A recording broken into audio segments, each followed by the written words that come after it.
stability in other countries, from to the Western Balkans. Since the very first day of this invasion, and from the Marseille Summit of Regions and Cities, we never stopped, and we will not stop, giving our colleagues in Ukraine the floor in our House in order to make their calls heard by the European citizens, in our streets, by the European regional and local authorities at the borders and beyond, providing shelter to the Ukrainian people that are fleeing their country, by the EU institutions, advocating for their bid to become a candidate country. Now, I want to thank in particular Mayor Durk's work and for making our working group on Ukraine the main political tool. Mayors are the building blocks of democracy, building blocks of the European future of Ukraine.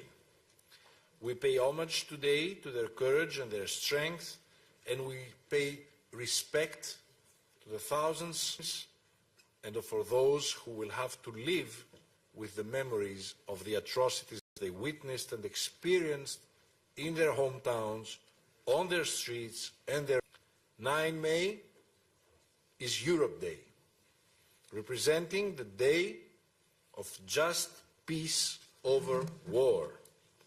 And I want ties that the Russian regime is the only responsible for the atrocities unfolding in Ukraine. Its leadership will be just. So, dear colleagues, I would like now to give the floor to Mr. Vitali Klitschko, the Mayor of Kiev and Chair of the Association of Municipalities of Ukraine. Dear Mayor, our institution decided to grant you on behalf of all your colleagues and local politicians the honorary membership of our institution. For all of us, you are already part of our House. I'm truly confident, as I will also convey to President Zelensky later today during the meeting of the Presidium of the Congress of Local and Regional, together we can build up a network,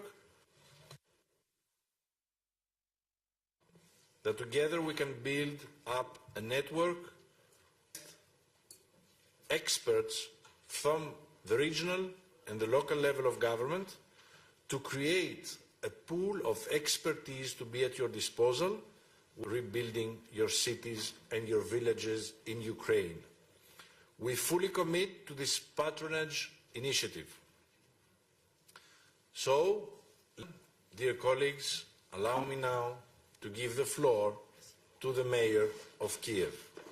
Mayor, the floor is yours.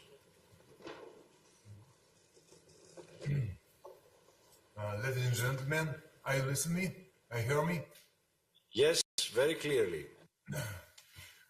Ladies and gentlemen, European Committee of the Region, I'm Chairman of Association Ukrainian Cities, which unite almost 1,000 municipalities where is of population of our country lives. One more, thank you very much to be the part of your family. It's very important for us. Thank you very much for solidarity. Thank you very much for support our country. It's very important for us. I want to, in a couple of words, to tell everyone have to understand this senseless war, what our home country. Our wish to be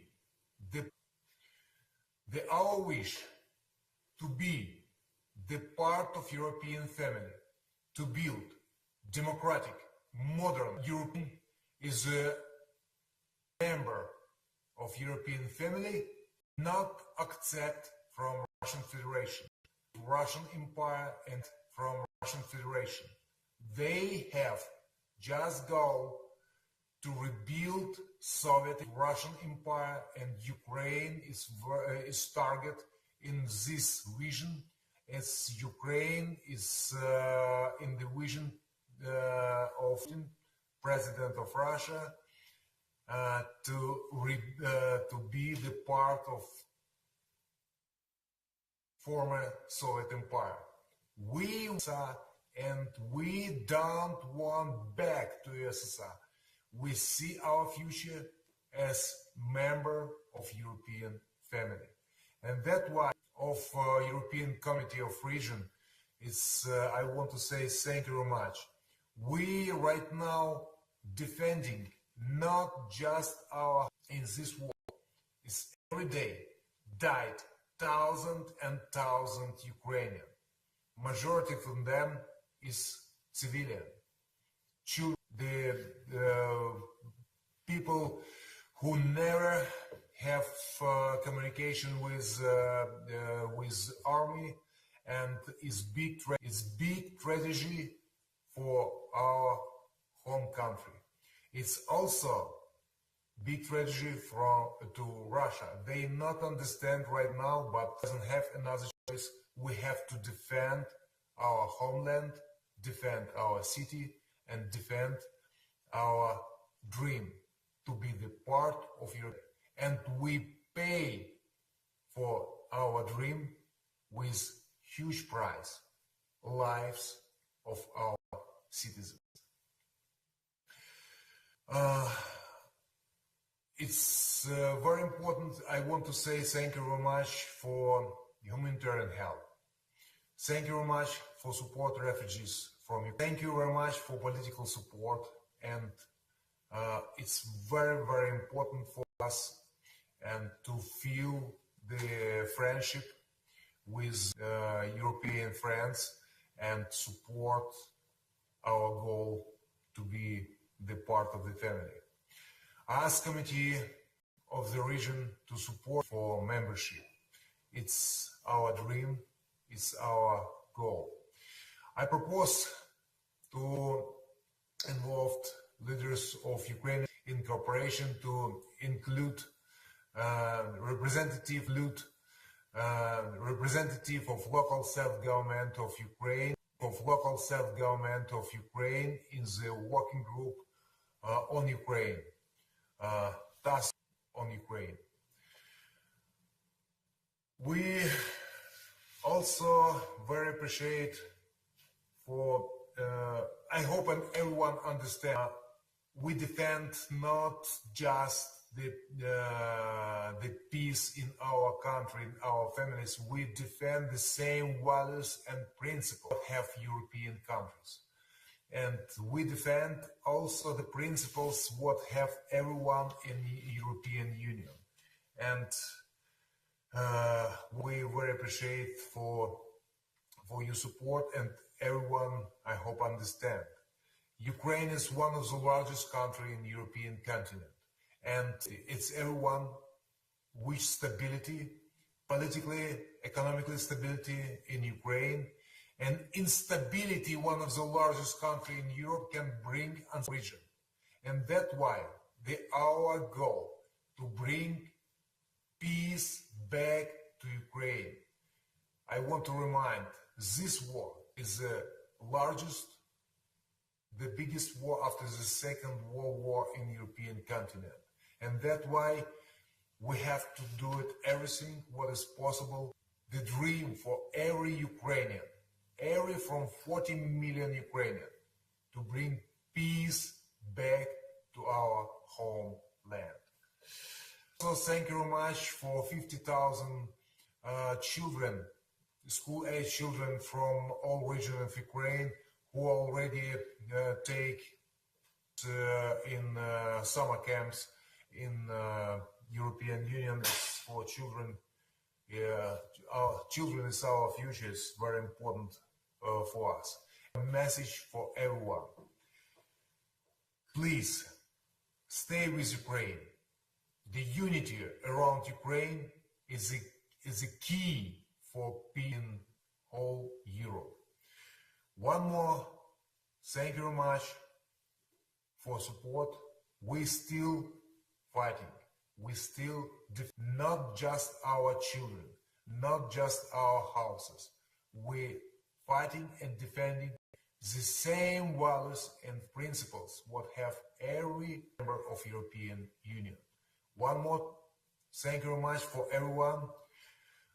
Big honor to be the part of European Union, and a lot of work to do it, but first of all, our dream we have to make true.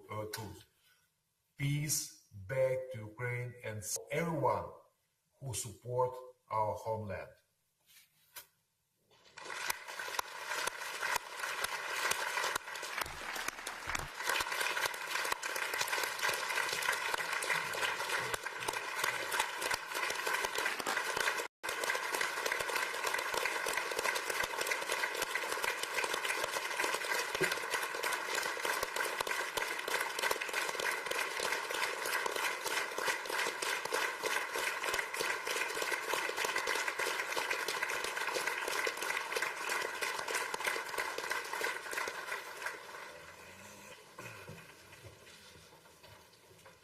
Thank you very much. I would like now to give the floor to Mr. Vadym Boychenko, the mayor of Mariupol. Dear mayor, your city has become the symbol of the fight. Talking about Mariupol, our thoughts go to Guernica, another martyr city of the last century. We see with horror foraging in the streets of your city. And we assure you that we will never recognize or accept the occupied. On the contrary, we will always give you the legitimate municipal administration of Mariupol the right to echo. Dear Mayor, the floor is yours.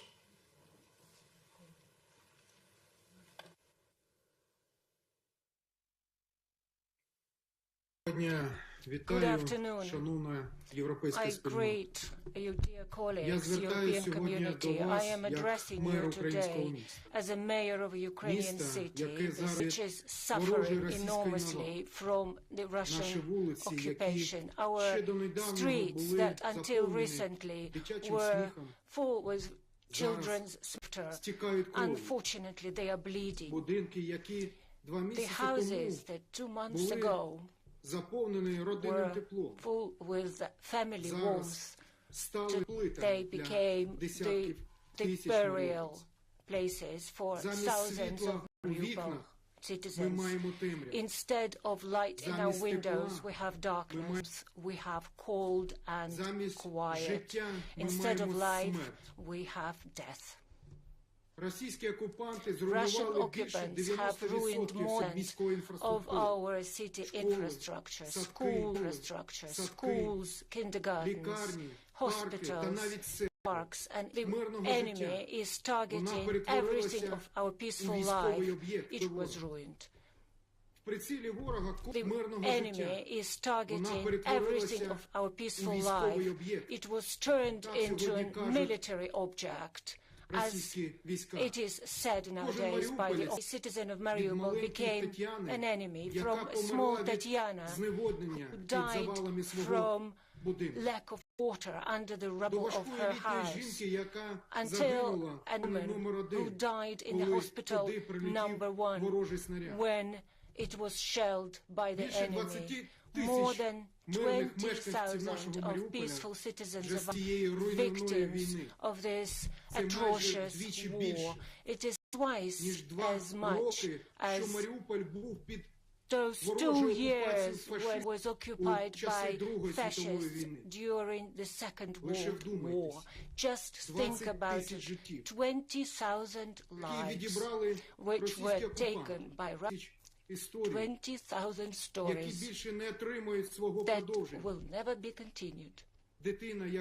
A child that would never go to school, a young that did not manage to confess his love to his bride, a mother who would never sing a song to her child, and suffering. This is what is brought to us by Russia in our house. This is the way the war is in today. This is the war in Ukraine. The war in Ukraine is not something far-fetched or in the surrealist. No, this is the war that goes in the heart of Europe. It's close by to every one of you, and you have to understand that Ukraine has taken the first blow. Our country became a shield for millions of Europeans. Our families became for European families. The fight of Ukraine against Russia is the fight of ideologies and values. It's the fight of life against death. It's against fascism of the 21st century for democratic future of many generations to come. Today we see and feel the support of European. It is important to understand that the price of this support, the consequence of this support, and many lives saved, not only in Mariupol, but many saved lives, thousands of saved lives. I am so grateful to everybody who supports us and European countries. The victory of Ukraine, which will be a show of resistance, and it will not be, unfortunately, of resistance. The next stage is the rebuilding of Ukrainian cities, which are ruined to the ashes by Russian missiles. Will win over death. Ukraine will win, and we will start a huge process of rebuilding. And I'm sure now and after our victory, European countries will be key to us. We are pleading to us. We are addressing the whole European community to unite in the name of peace and rebuilding Ukraine. And in my case, for the sake of Mariupol. What do I suggest? We need expert help of European experts who can participate in rebuilding of Ukrainian cities. In my view, there should be a team with our specialists who will start to rebuild from ashes of our infrastructure, considering all the principles of modern European urbanism. So with common efforts, we should build the new strategy of rebuilding Mariupol to document real projects. And we really appeal to you to use financial instruments to help us. We have to create a fund, refund the heroic city of Mariupol that will be comprised by experts from both Ukraine and Europe, and that be the place where all the efforts will be joined for the future of our city. I am addressing European cities. Let's join our efforts to rebuild the cities of Ukraine. In every ruined city and village, there could be a twin city or village found in Europe to rebuild, which will help to bring our cities back to the peaceful life. Today there is an understanding and there is real support from Gdansk that we feel. This is our twin city. And it is ready to start rebuilding Mariupol together with us. We're friends and partners, especially Alexandra Lukevich. Russia today has against Russia, against death, and Ukraine is consolidating for the development, for the future, in which there is no place for imperialistic, archaic views. We have archaic views. We have to use glory to our heroes, the defense to unite for the sake of life, for the sake of peace. Slava Ukraini. Glory to our heroes, the defenders of Mariupol. Glory to our country. Thank you for attention.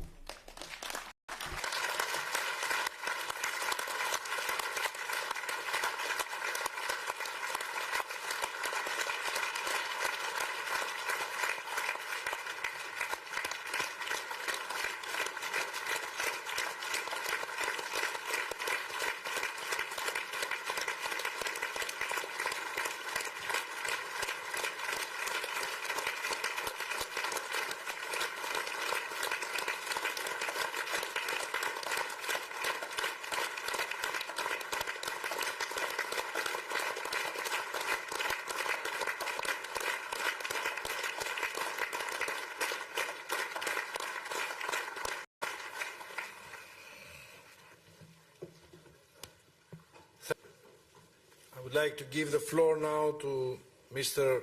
Andriy Sadovi, the mayor of Lviv. Dear Mayor, your city is providing to more than 50,000 displaced people coming from all over your country, from all over Ukraine.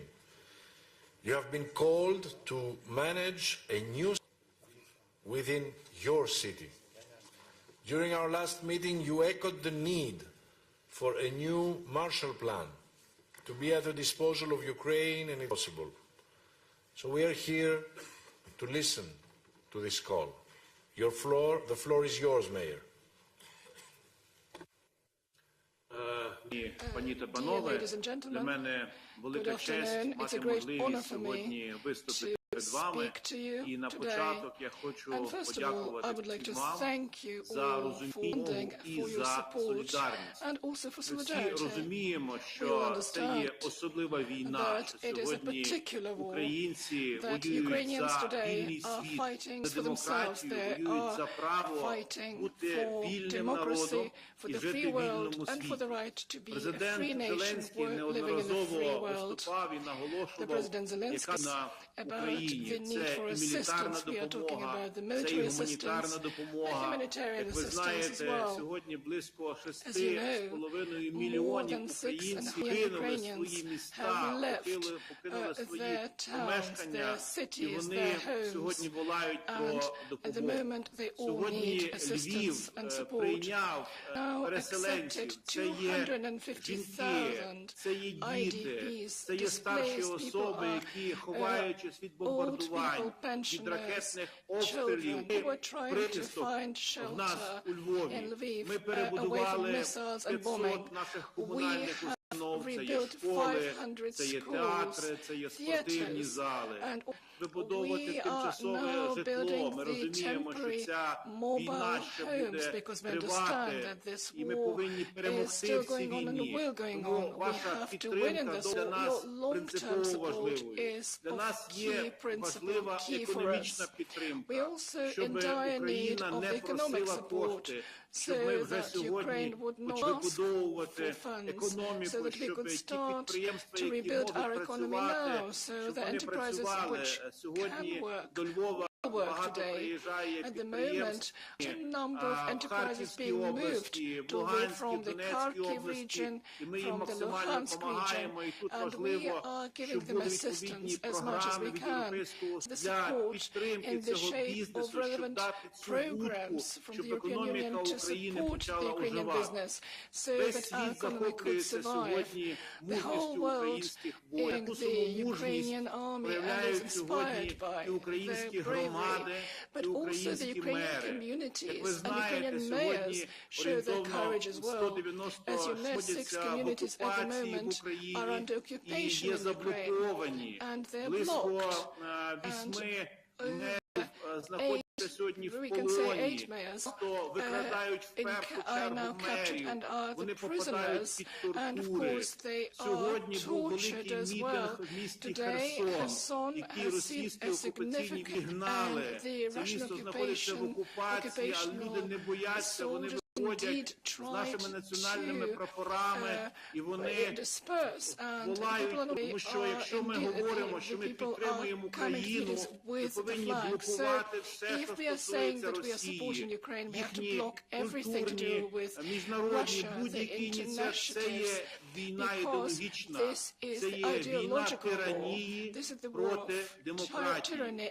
Сьогодні дуже важливо, щоб ми, думаючи про завтрашній день громад, чому перемагає українська армія? Тому що ми максимально використовуємо стандарти НАТО, стандарти, де сержант приймає. І це саме сьогодні є в українських громадах після децентралізації. Наші міста максимально оперативно реагують на всі виклики. Щоб кожна українська громада, а це є 1480 громад, мала нових партнерів в Європі. Я би дуже просив, шановне товариство, дали таку велику хвилю, за прикладом, яку ми маємо, наприклад, у Львові співпрацю з Шведською асоціацією we can look at the model of Yiddish cities, and perhaps each of our Ramadas, our towns, could have 5-10 partners in Europe, so that we could think how together the Ukrainian small cities and towns is a massive task, but we will manage, we will fight for every meter of our land. We could manage to win, so that never again Russian aggressor would create problems not just for Ukrainians, not for others.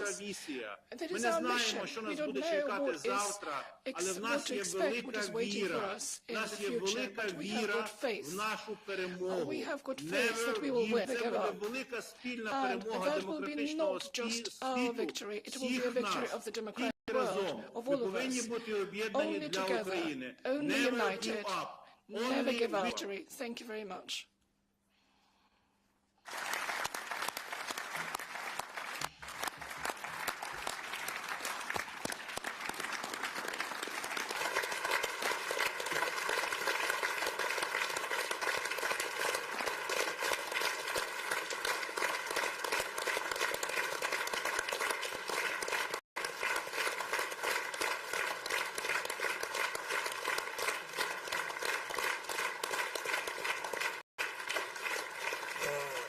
Very much, Mayor. I would like to give the floor now to Mr. Ivan Federov, the Mayor of Melitopol. Dear Mayor, you and some of your colleagues were kidnapped by the Russian army.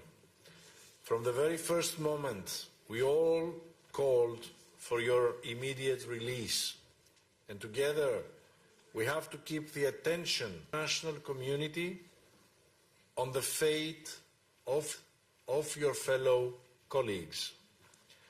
And you represent, and in the principles that we believe in, you represent defender of democracy. We pay great respect to you and all of your colleagues.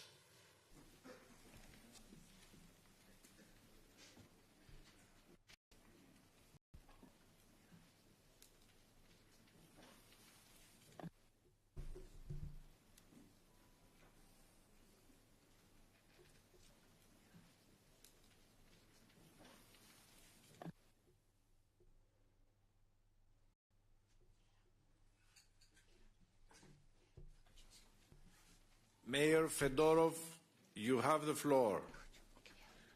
Dear President, dear colleagues, thank you for invite. Thank you that possible to speak today with you. Greatest thank you to help in my release. I'm a mayor of a not very big city that's situated in the southeast of Ukraine. The population 100,000 of citizens in our region. And 24th of February to our city, as to all our country, way of war with Russian Federation.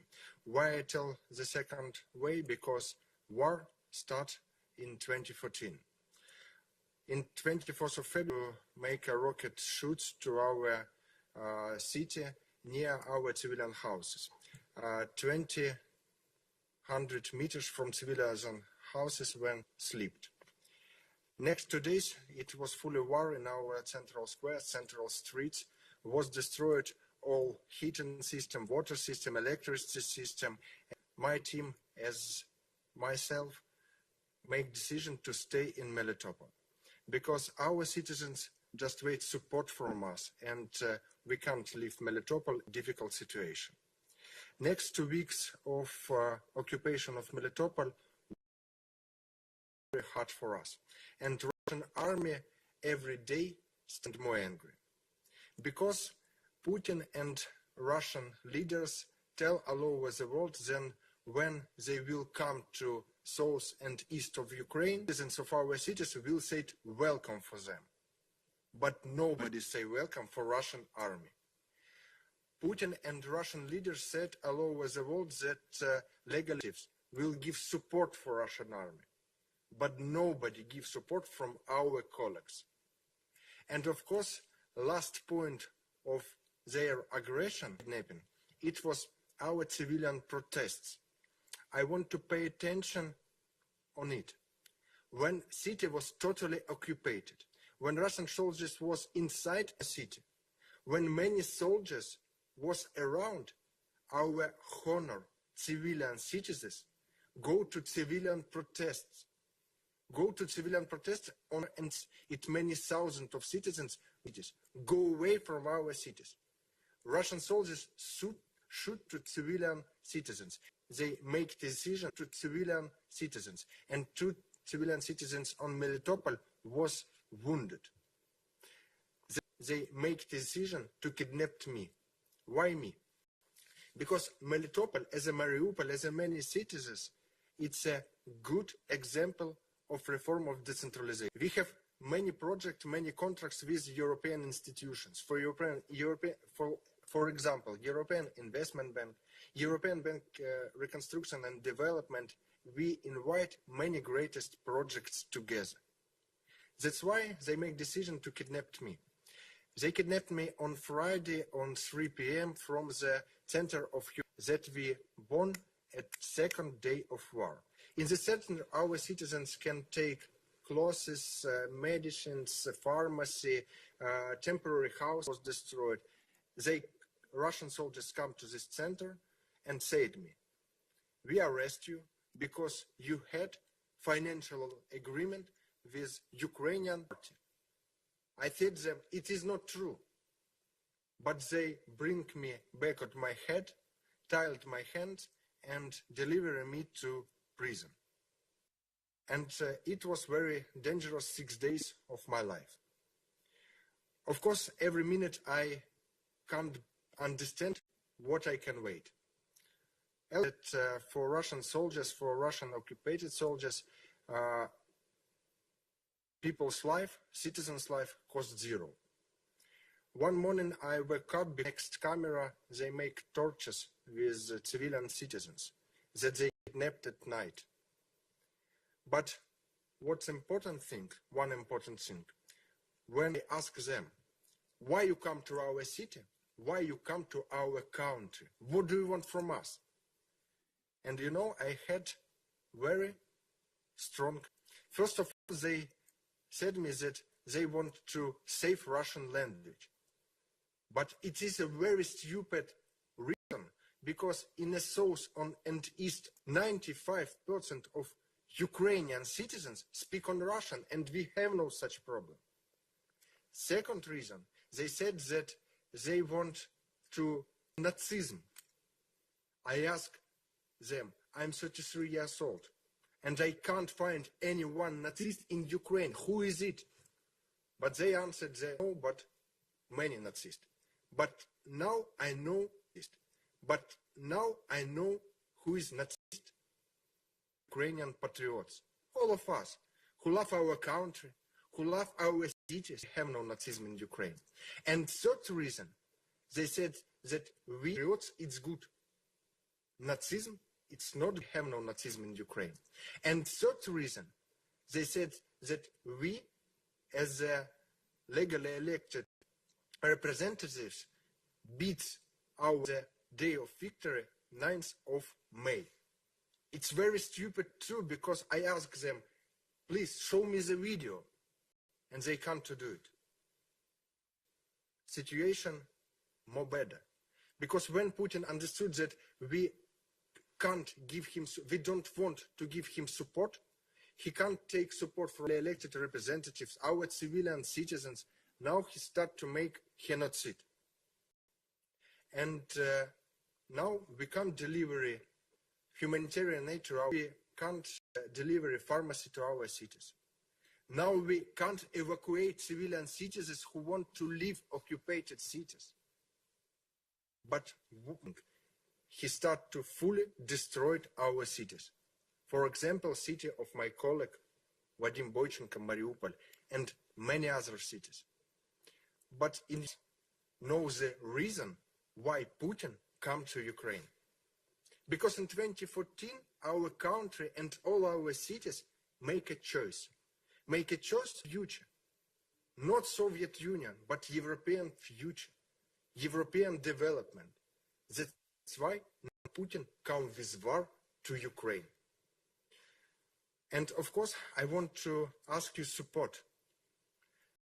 Now, more than 50 our colleagues kidnapped.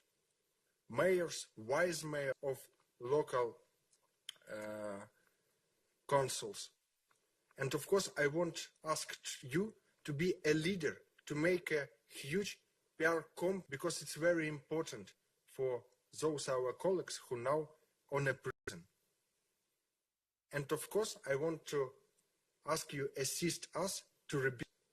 Now more than 1,000 cities was liberated from Russian soldiers in Kievsky, Chernigovsky, Sumsky, Zhytomyrsky region. Our citizens on your cities, but all of them want to come back to our Ukrainian cities. But we must prepare these cities to comfort life. Thank you for your support.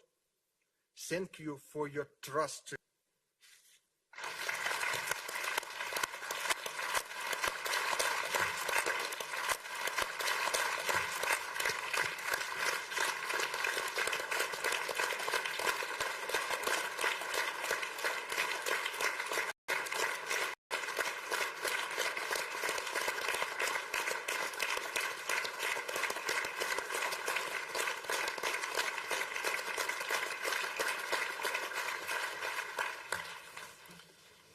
Thank you, Mayor. I would like to give the floor now to Ms. Tetiana, the chair of the... Дякую. Працюю. Так. Thank you very much. Я так. Шановний пане голово, шановні колеги, для мене дуже велика честь сьогодні бути в цій сесійній залі. Для нас дуже важлива підтримка Європейського комітету регіонів. Сьогодні в нас дійсно президент проводить конгрес регіональний в Україні, в якому я також буду приймати участь. І ті резолюції, які ви сьогодні приймете в підтримку України, для нас будуть конче важливі. З приводу наших мерів, яких сьогодні ми заслухали, щоб ви розуміли, наші люди, наша країна пишаються нашими мерами, президентом України Володимиром Зеленським.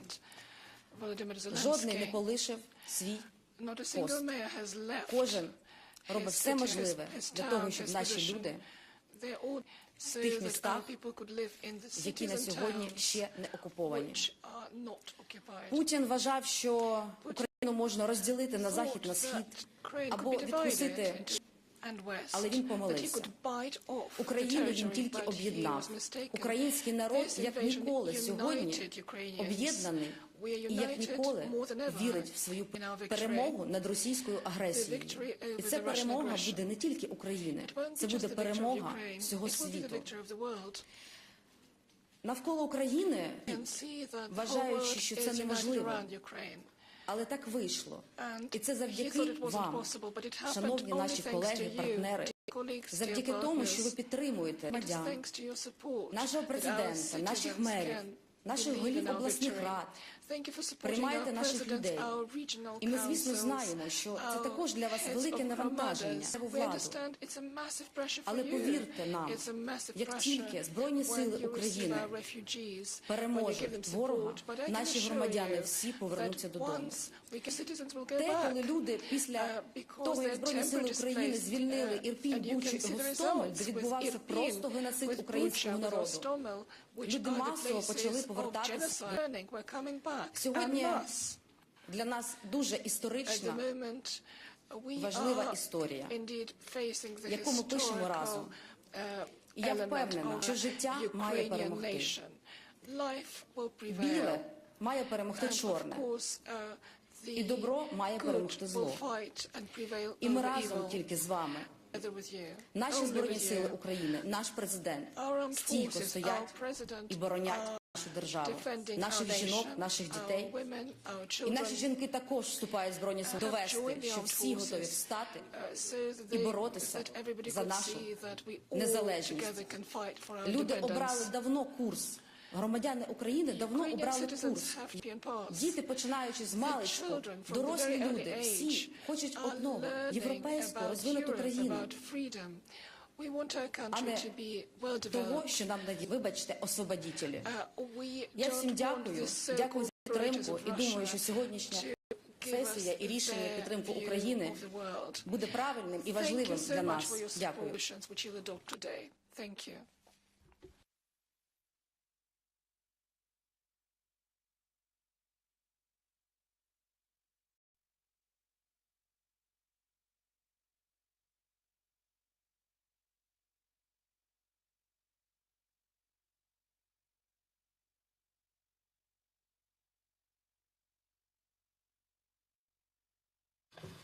Thank you very much, Tatiana.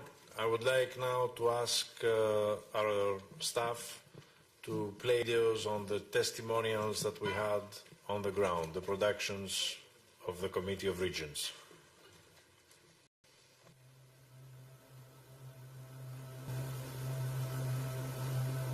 Взрыве отбросило из зала в спальню коляски. Коляска не... Но я и птичка моя остались живы.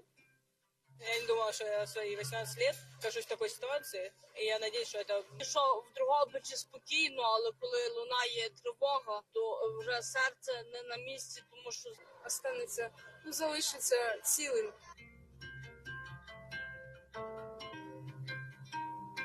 We went to Poland, sleeping bags, some sleeping mattresses, and some backpacks for refugees.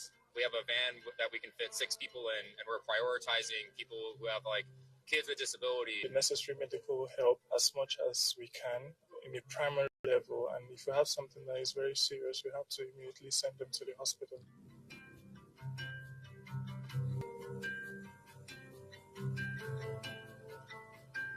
Uchodźcy najbardziej potrzebują osoby, która podejdzie do nich i powie im, że już są bezpieczni, że wszystko będzie dobrze, że dbują, że ktoś im pomoże dalej i że nie są w tym wszystkim sami. I to jest bardzo mocna pomoc, naprawdę wy stali nam jak braty.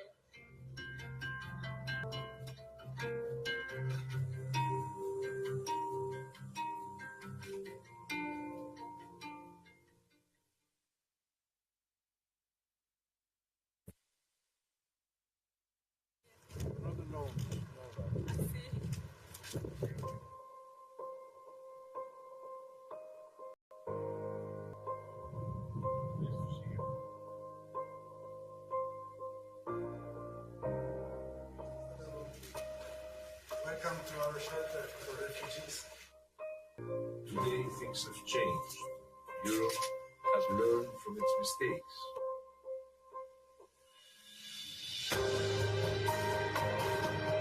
My dear colleague, your help has been significant.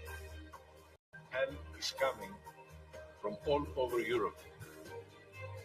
From most of the 40 regions and the 90,000 municipalities of Europe today, help is coming here, in Ukraine, in border regions like the ones in Poland. This is European solidarity.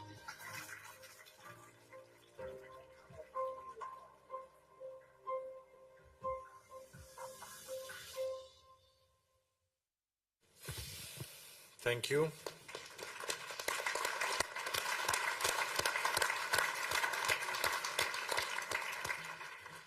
We will now end part of our debate. I would kindly ask Commissioner Ferreira to join us here on the podium.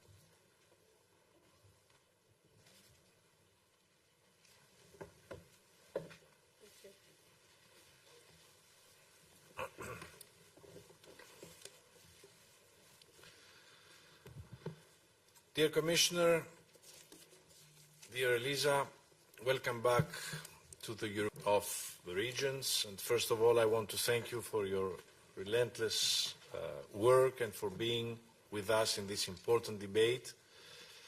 We have listened to governors, civil servants, volunteers from Poland, Romania, Hungary and Slovakia during our visit 2 weeks ago in the border areas in the Polish region of Podkarpacie, and we heard them talk to us about the need EU funding that would have limited impact on their capacity to provide shelter schooling, medical care, education, social and psychological support. Yes, there is drastic simplification measures to make it easier and faster to access these funds.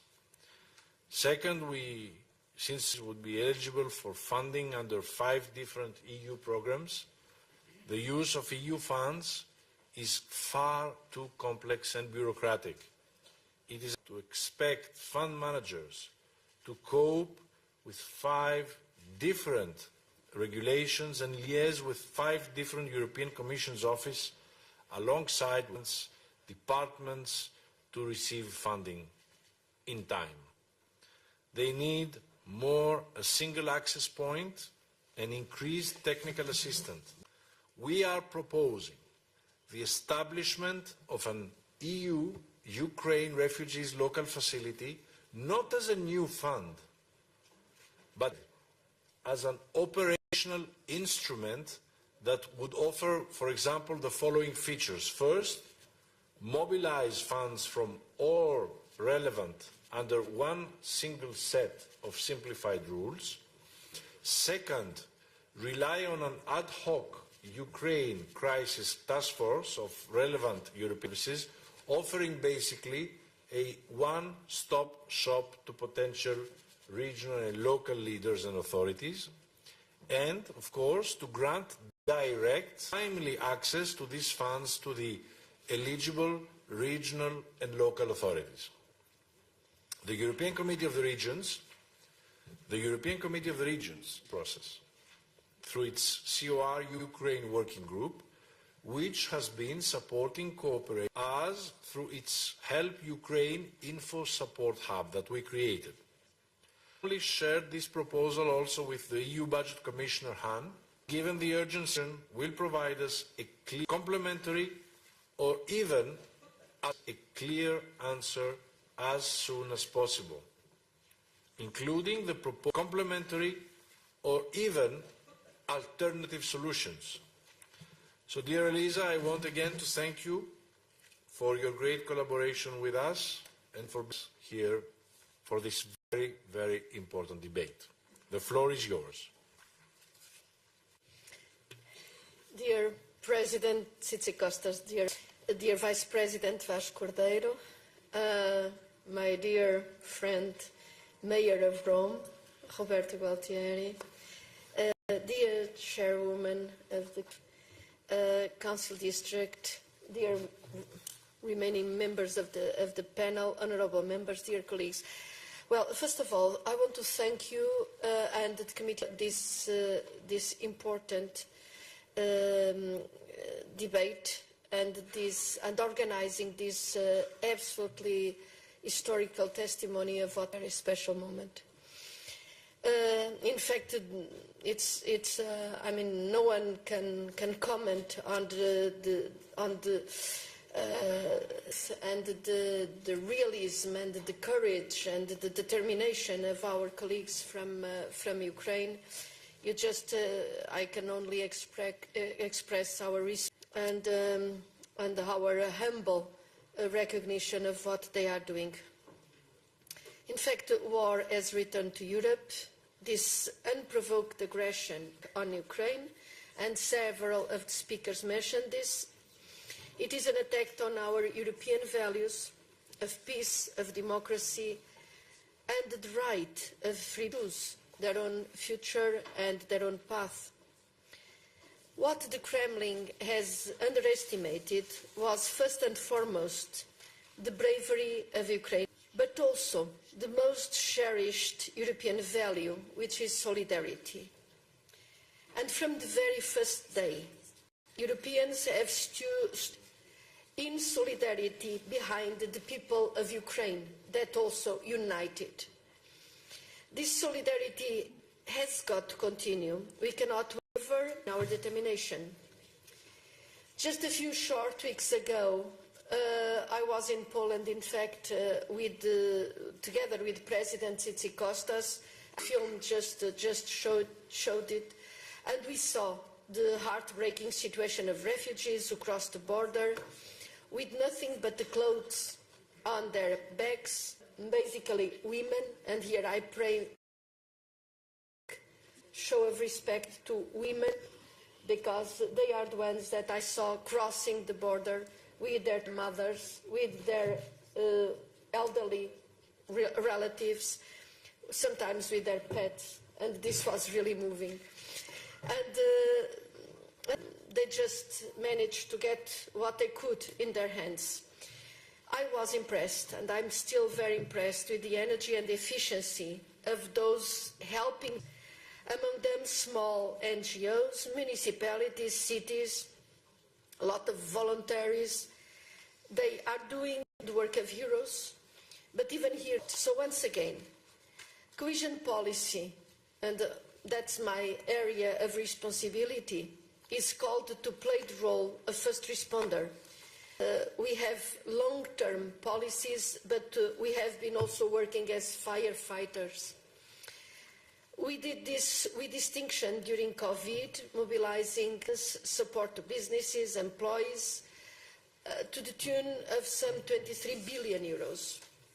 And now we are mobilizing support for refugees, those supporting them. CARE, we called it CARE, as the previous instrument was CRE, but CARE stands for Cohesion's Action for Refugees in Europe. First proposed on the 8th of March, with additional elements added over the following weeks to keep pace with events on the ground. The pact adopted with the support that I keep thanking from the European Parliament, from the Council, and with the positive engagement of the Committee of the Regions and the Social Committee, but on the 9th and 14th of April, so Member States can already make use of all the elements that are included. Of course, I'm referring to CARE and CARE instruments of support.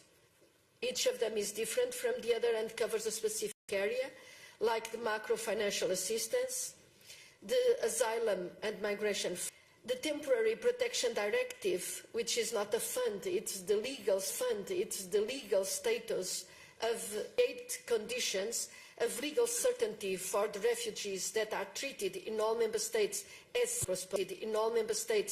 citizens of Europe for 1 year, and it can be postponed or prolonged, postponed. And also the European Peace Facility that also for the first time was activated to support a specific. And we are not yet discussing rebuilding. That will be another area for the future.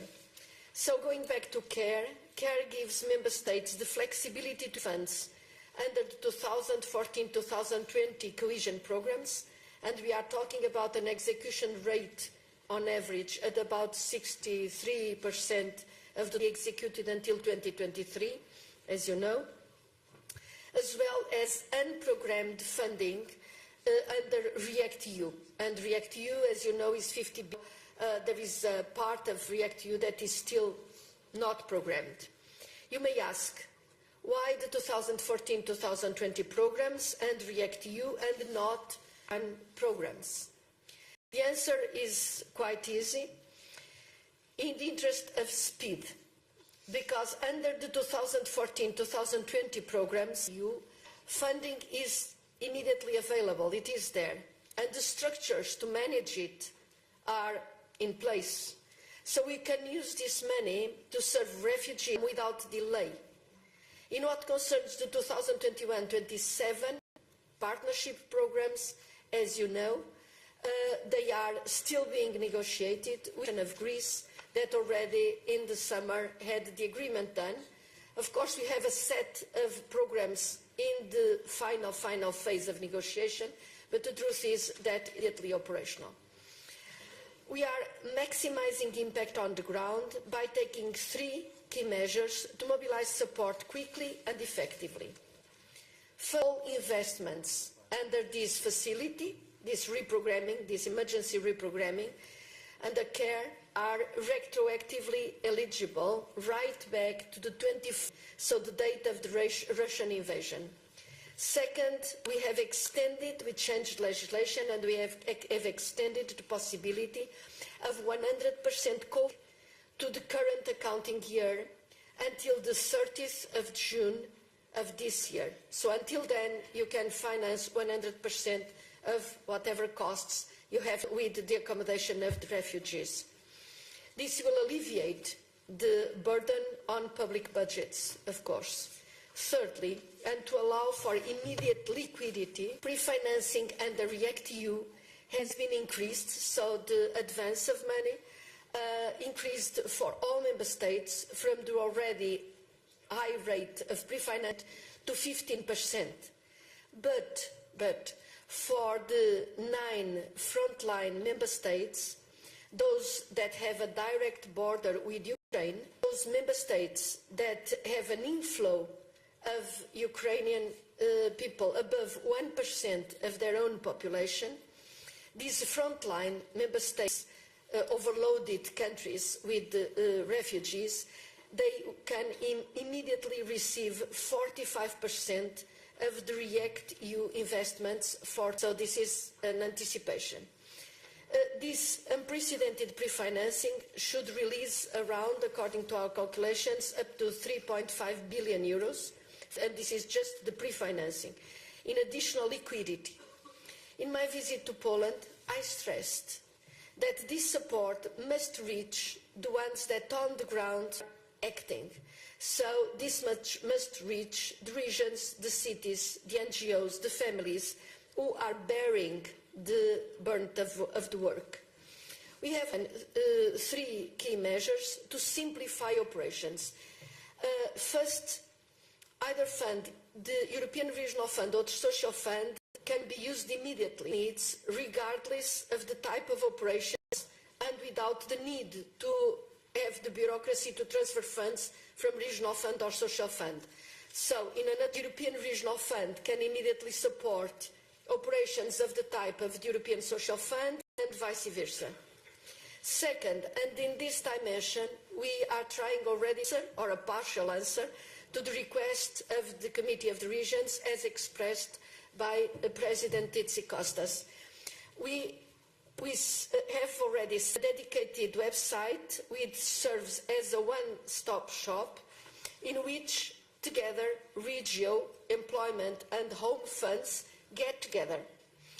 With this platform, we are trying, in fact, to create one-stop shop, answering questions from local authorities and providing guidance on the best to tackle this new challenge. As also you just mentioned, but you had mentioned it before during our meeting in the Polish-Ukrainian border. So my services stand ready to assist you in any way. We've already made this move. Third, potential beneficiaries, these local people, they cannot issue all the papers and bureaucracy. What we have created is a simple reimbursement on the basis of unit cost, starting from the date of arrival of a refugee person, be it a child or an adult or an elderly person in the Union, and this is so you just have to show that the person was there, and for a long you can ask for a reimbursement of 40 euros per week. So it depends on for how long, and this can be added up to the other instruments that I mentioned. This will make it faster and easier, provide refugees with basic essential items, as well as to reimburse families and people that are really.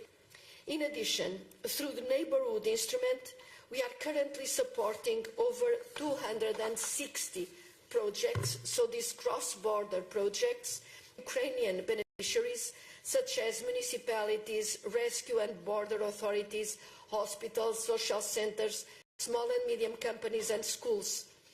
So we have, after the invasion, the Interreg, all these Interreg investments in Russia and in Belarus, and we plan to do everything further support to Ukraine through our 1,000 existing partnerships between regional and local authorities and Ukrainian border regions. So here again is relevant, I think, for a lot of the regions of Europe and municipalities that are close to the border. Dear colleagues, this is what we are doing so far, but in the longer term it is must do more.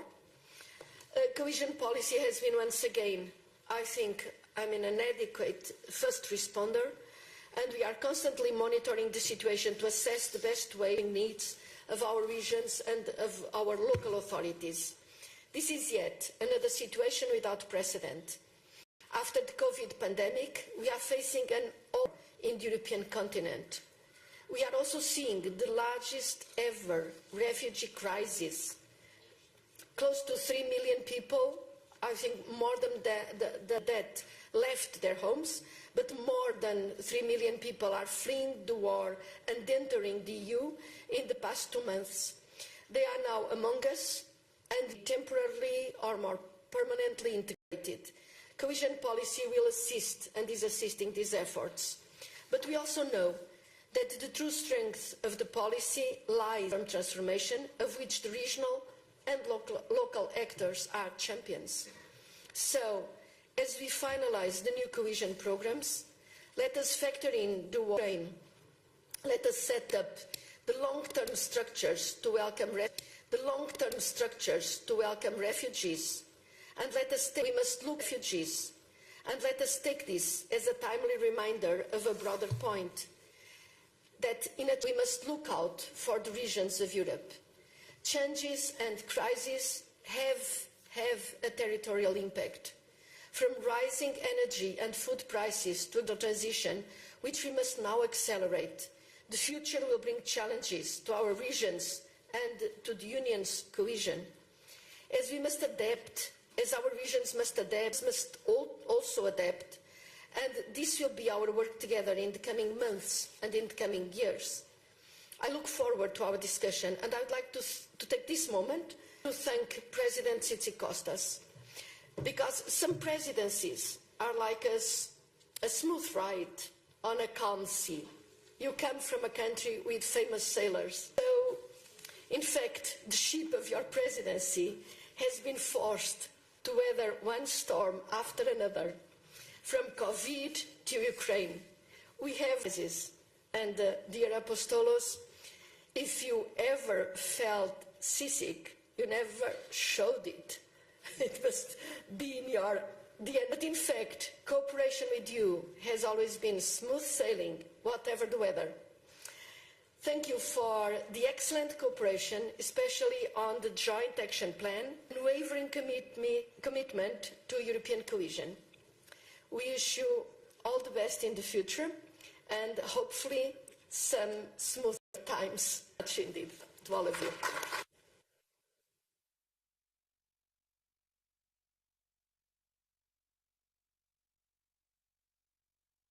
Thank you our good friend Elisa, for your fantastic work and your help so far. It is true that even though it's really difficult times during these 2.5 years, if we didn't have allies like yourself, I don't think that we would have managed to overcome all these difficulties. So thank you for everything. Let me give the floor to another one of the best mayors of the city capitals of the European Union, the mayor of Rome, Mr. Gualtieri. Dear Mayor, it's to have you here with us today in our plenary session. We met in Rome back in December discussing about city diplomacy, and of course today we're the role of cities and regions in complementing traditional diplomacy, in providing shelter to refugees and migrants. As we have been and as we still, once again, we need to make clear that migration that the bordering member states and cities should be facing alone. It is a European issue to be tackled united by sharing the burden, as this it is the only way to efficiently manage it. To the previous migration crisis, I have to admit, and we have to admit, that we felt very lonely. Europe was not there by the side of the cities, the regions, and the countries in the borderline. Changed. Europe is learning from its mistakes. And this is the strength of the European Union, what European solidarity is about. So it's a great honor and pleasure to welcome you here, Mayor Gualtieri, and I think that collaborating together has brought very important results for Rome, but also for the European Committee of the Regions. So welcome, the floor is yours. Thank you. Thank you, Apostolos. Thank you, Mr. President, dear friend Elisa, dear and friends, dear chairwoman of the Kharkiv region and the other mayor that has touched our hearts with your words. Thank you for having organized this very important session on Ukraine, which is a concrete example of what you mentioned as, diplomacy and work that local authorities do complementing what EU institution and member state are doing and giving a very added and extra value. First of all, of course, I would like to express the strongest condemnation of Russia's brutal, unacceptable military aggression against Ukraine. Its citizens as we stand with Ukraine and its people. Our heart is suffering. The war is causing to the Ukrainian people in front of the violence and destruction it is bringing what would never be seen again in this continent. Dear Vitali, Andriy, Vadym, Ivan, Tatiana, we admire your strength in defending your country, as you said, you are defending also our values.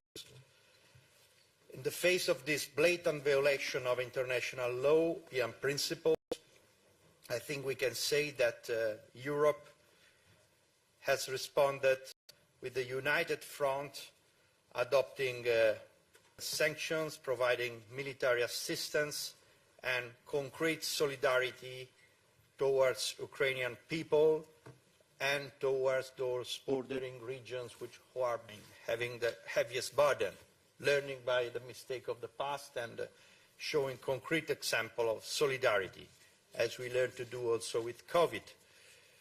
And I commend the swift adoption of the Temporary Protection Directive and the quick and flexible mobilization of cohesion policy and of technical support instrument, migration and integration fund. I think that Elisa has very well illustrated the care mechanism and its features, as well as the liquidity supported under REACT-EU, and I congratulate her for this excellent job.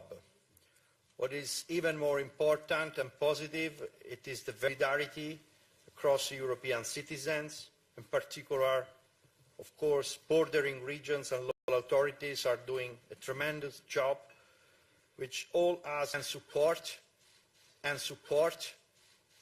but there is a feeling, a united feeling, in all cities across all Europe. I still remember organized by my friend Dario Nardella with 170 cities, with friend Dario Nardella with 170 cities, which 14th of March mobilized, expressing support to Ukraine. Rome, as well as all Italians and European cities, we are doing our part. Italy is home of a large Ukrainian community, and refugees are coming to Italy, and one of the main destinations, of course, is Rome, as well as other large cities. We are accommodating thousands, while in a moving display of generosity, hundreds of Roman families have registered in order to host Ukrainian refugees in their homes, and many are donating in order to send aid to Ukraine. Beyond the goal of all Italian cities is to mobilize our administrations. Many of them are attending language courses and are already attending schools. And through the health service, we are giving special attention to vulnerable and fragile people and those who have been most affected by this tragedy. The objective is always to mitigate wounds, physical and psychological, and integrate as much as possible for as long as needed. However, the magnitude of the tragedy we are facing, I think we must focus not only on what we are already doing, but what we can do more. And in this respect, I would like to make a couple of points. The first about cities, regions, and local authorities, and the second about more at the EU level. First, I fully support the proposal of a summer camp program for children to be organized jointly with the Association of Ukrainian Cities, referred to by Apostolos and also the mayor of Kiev. And of course, I'm pleased to confirm that Rome will join the program and we will do its part. We are also reflecting about how we could give a concrete contribution to the reconstruction, rebuilding. I think many mayors have mentioned, Ukrainian mayors mentioned this. I think it's a huge issue, and we have to start thinking about it. So we would like the city of Rome to adopt an Ukrainian school destroyed by Russian bombs and help to rebuild it.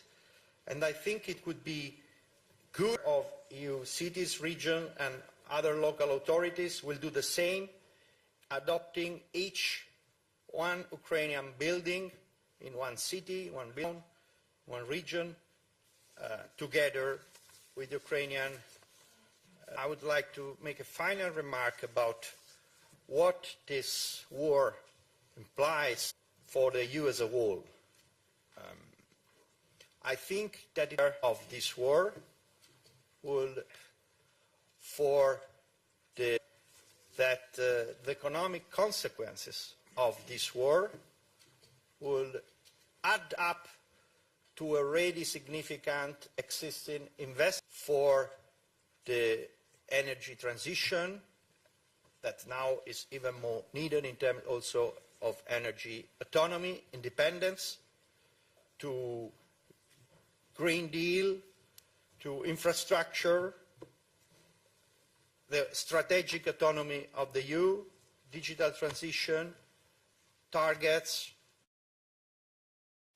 the need to absorb shocks like the one that is going to arrive, is arriving as a consequence of this war, symmetric, and countries can have more or less fiscal space to absorb these shocks. Plus, we have to contribute to the reconstruction of Ukraine. I mentioned the Marshall Plan. I agree with the concept. I think that if we count the already existing investment gap, and in addition, this additional effort, is very clear that what we are doing is fine, it's fundamental. We are redeploying as much as possible in the most intelligent way the existing resources, but it may not be sufficient.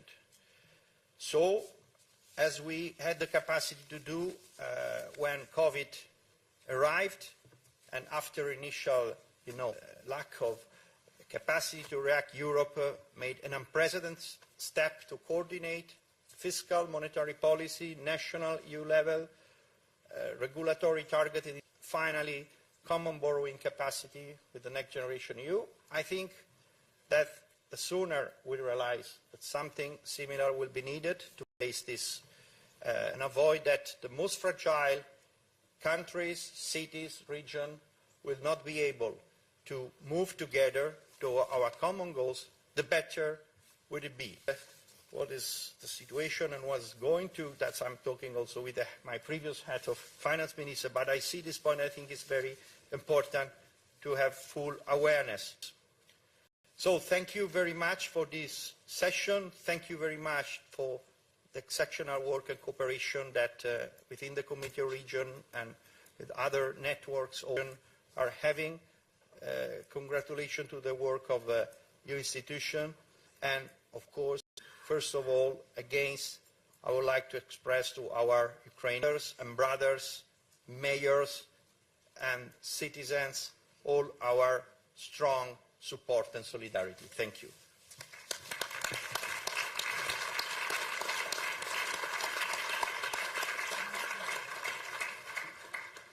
Thank you, Mayor Gualtieri, and thank you very much for accepting protecting the children, accompanied minors in Rome this summer, and also for your proposal, which I find very interesting, for every city adopt an infrastructure, a school or something in Ukraine that was destroyed and finance it. I thank you very much for being here with us, helping us and contributing to this very important debate. Thank you, Mayor. And allow me please now to give the floor to two other mayors located in the border regions of the European Union with Ukraine. And let me start with Alexandra Dulkievich, who is also the chair of the COR Ukrainian Working Group. So, Alexandra, you have the floor. Thank you very much, dear Mr. President, dear Apostolos, Madam Commissioner, dear colleagues, especially those from Ukraine, sisters and brothers. We are here to say that we are with you, but we as representatives of local and regional authorities, we are people from really concrete work, concrete actions. Therefore, we really need to discuss today, but also decide, just like our colleague Mayor of Rome just gave special example of adoption, the concrete public building. Of course, this is extremely important, but first of all, war should finish. And during our working group, which I have honored since November last year, we adopted in the late of March the political statement, which was agreed by all political groups who are here in the Committee of Regions, and we presented several concrete actions that could be done. First of all, definitely political actions which are supporting the Union path to be a full member of what was already mentioned by the Andriy Sadov, our colleague from to visit with my colleague mayors in March, just to see what we can concretely do. For example, my city, but also quite a lot of cities from Poland, sent the buses because they need the buses right now. Because many cities decided to give their own public transportation to those who need front line to transport the soldiers or people escaping from the sites which are under the war. So Lviv, for example, the population grown almost is twice as big as it used to be before this war. So this is what they need. I deeply believe this idea of partnerships is extremely important. I know that here in this room we have plenty of representatives who don't have any single city, any single village that could be a partner. I think that this is something what we really can do. For example, my sister city is also Mariupol, city of Gdansk. And we are really trying to do as much as we can to help to them. I really would like to say thank you, Mayor Federov from Melitopol, who I think said a really important thing that we need to not only discuss but also adopt. We cannot believe anymore Russia. This is something what my colleagues, my predecessor, Mayor Paweł Adamowicz, also as a member of this committee, but also was also trying to say to plenty of us, also Marek Woźniak, head of our Polish group, that we cannot believe Russia, but we need to have changed. This is extremely important, that we cannot forget about this, what will happen after war, how we can support this eastern part of Europe, live in democracy and really change their own communities. For example, Melitopol, Mariupol, those were the cities, Ukrainian cities, which were of local democracy, of transparency, of the communities which were really fighting with the corruption, and therefore what they were European investments and the European institutions and non-governmental organizations like ALDA were active there. So the ideas that are important after the war, but we also need to remember about this what is important right now. Humanitarian aid sent directly to communities, to the cities, to the regions as they need our support. Support for my country, Poland, but also Romania, Slovenia, Hungary, but also Moldova, where we had plenty of refugees, and we really need to do as much as we can, rate those people, but to remember about their human dignity and Ukrainian pride. Therefore, dear colleagues, the members of the Committee of Regions, but I think that to many of the members of the Committee of Regions, but I think that we cannot first of all forget about the Ukraine, although it's 62nd day of still need our support, but we definitely need to think about this, what will happen in the future, in an economical way. Of course, we are talking about so-called Marshall Plan, in the field of values, democracy, and rebuilding the country. So thank you very much, and I'm really open for the questions and the discussion. Thank you. Alexandra, and I would like to give the floor now to the mayor of Setmis, Mr. Bakun. You have the floor. Good afternoon to everybody. My name is Wojciech Bakun. I'm the mayor of mid-sized city on the very east of, which is very close to the Ukrainian border. We are only 10 kilometers from the border, so from the very beginning of this crisis, we were exactly there on the border. We were on the city, and from the first day, from the 24th of February, we give support every refugee which come to Poland, which come to our country, and which need. We have 5 twin cities in Ukraine. So from the very beginning, we start supporting them with everything what they ask for, what they need, because two different processes. One of them is crisis. A lot of Ukrainians move from the Ukraine and move to Poland and move to different countries in EU, but also many of Ukrainians move just from east side of Ukraine to the west side. So a lot of smaller city, west side of Ukraine, need help at this moment as well. And that's what we're doing now. If you could some numbers. In last 2 months, from 24th of February, which is about 60,000 of population, we support about 1 million refugees. Are the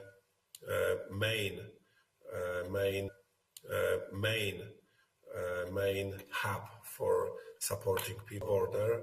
One of them is Medica, which is very close to Poland. We have one of them is Medica, which is very close to the city, and another one is the train cross border, which is in the city center, exactly in the train station. So in last 2 months, we support about 1 million refugees. And to be honest, you can be really sure every refugee come to our city was very well supported. We give them food, we provide everything, like hygienic things. We provide clothes, trolleys, buggies, warm food, and we do everything for them, and we try give help exactly in our city, but we support them to organize transportation to different cities in Poland and different cities in EU. That was what we do.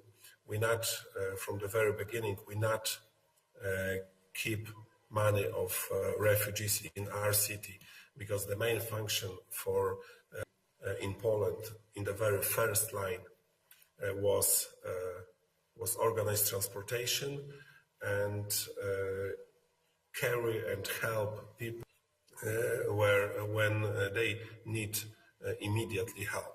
Because if you could imagine, we are only 60,000 of population, and of March we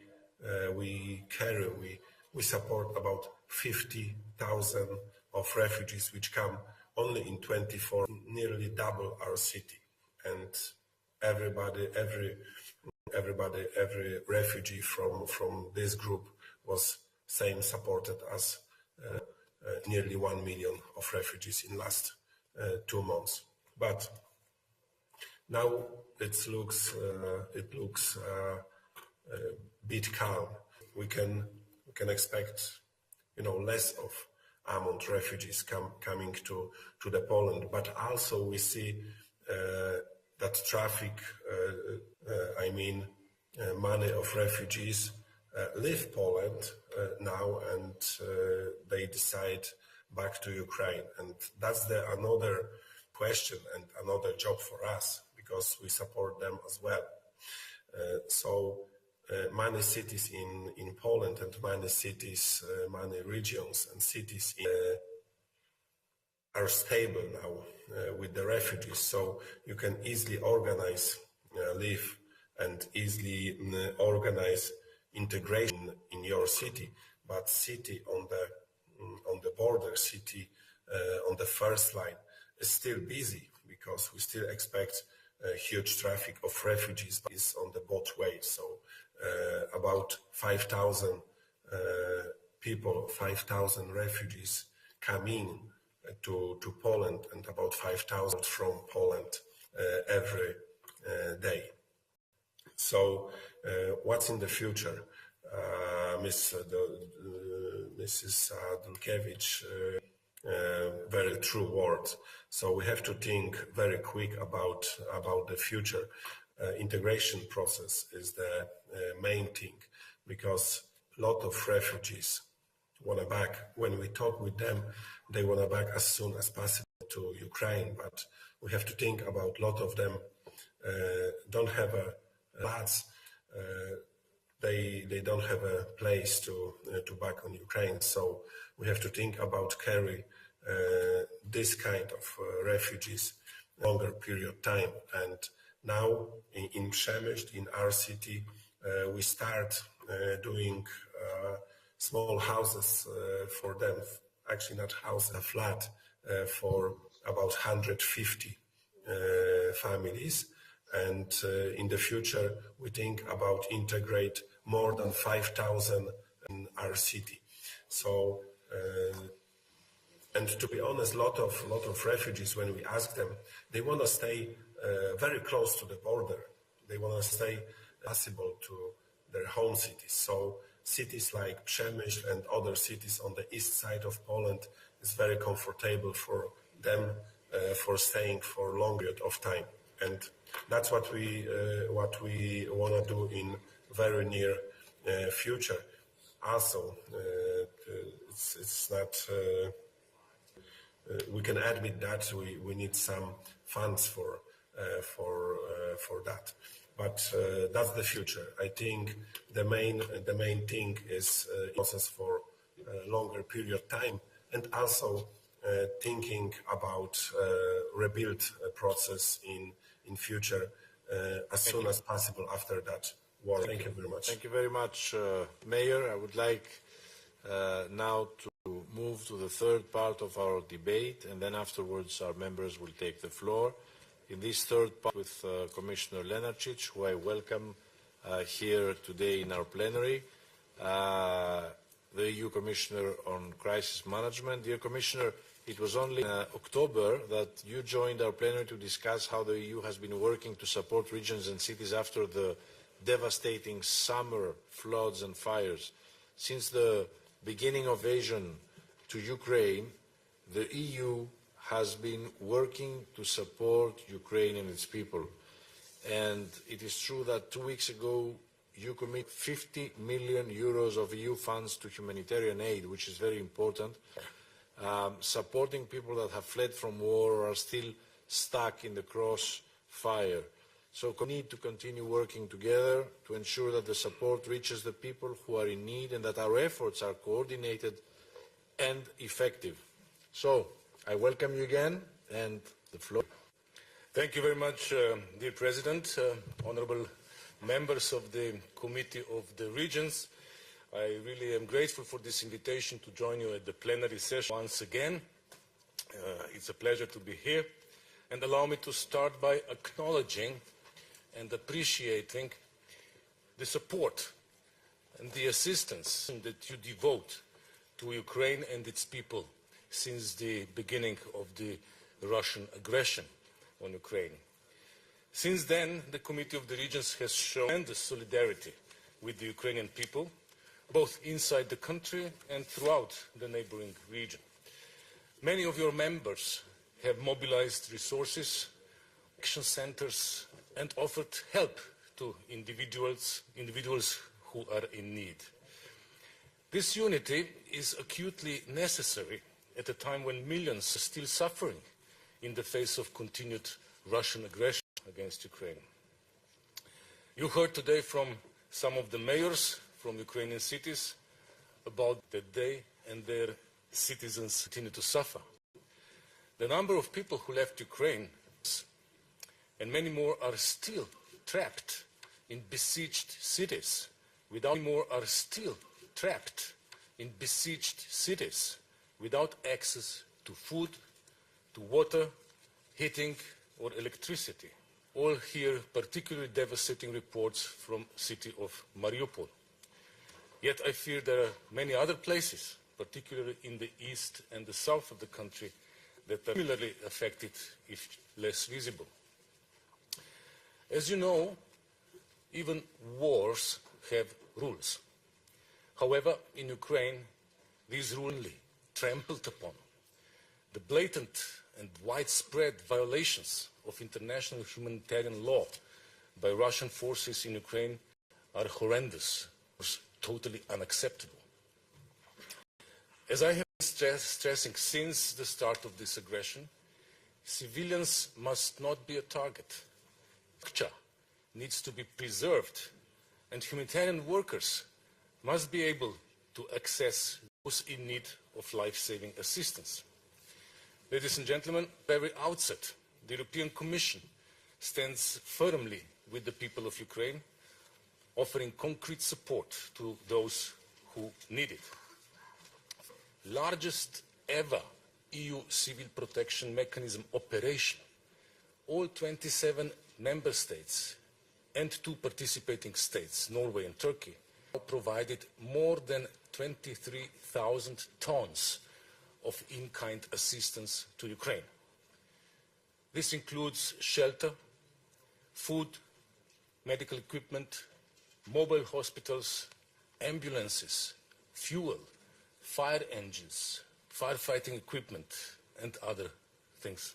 Assistance is sent to Ukrainian State Emergency Support Service, which then dispatches this assistance to those in need, including in the regions.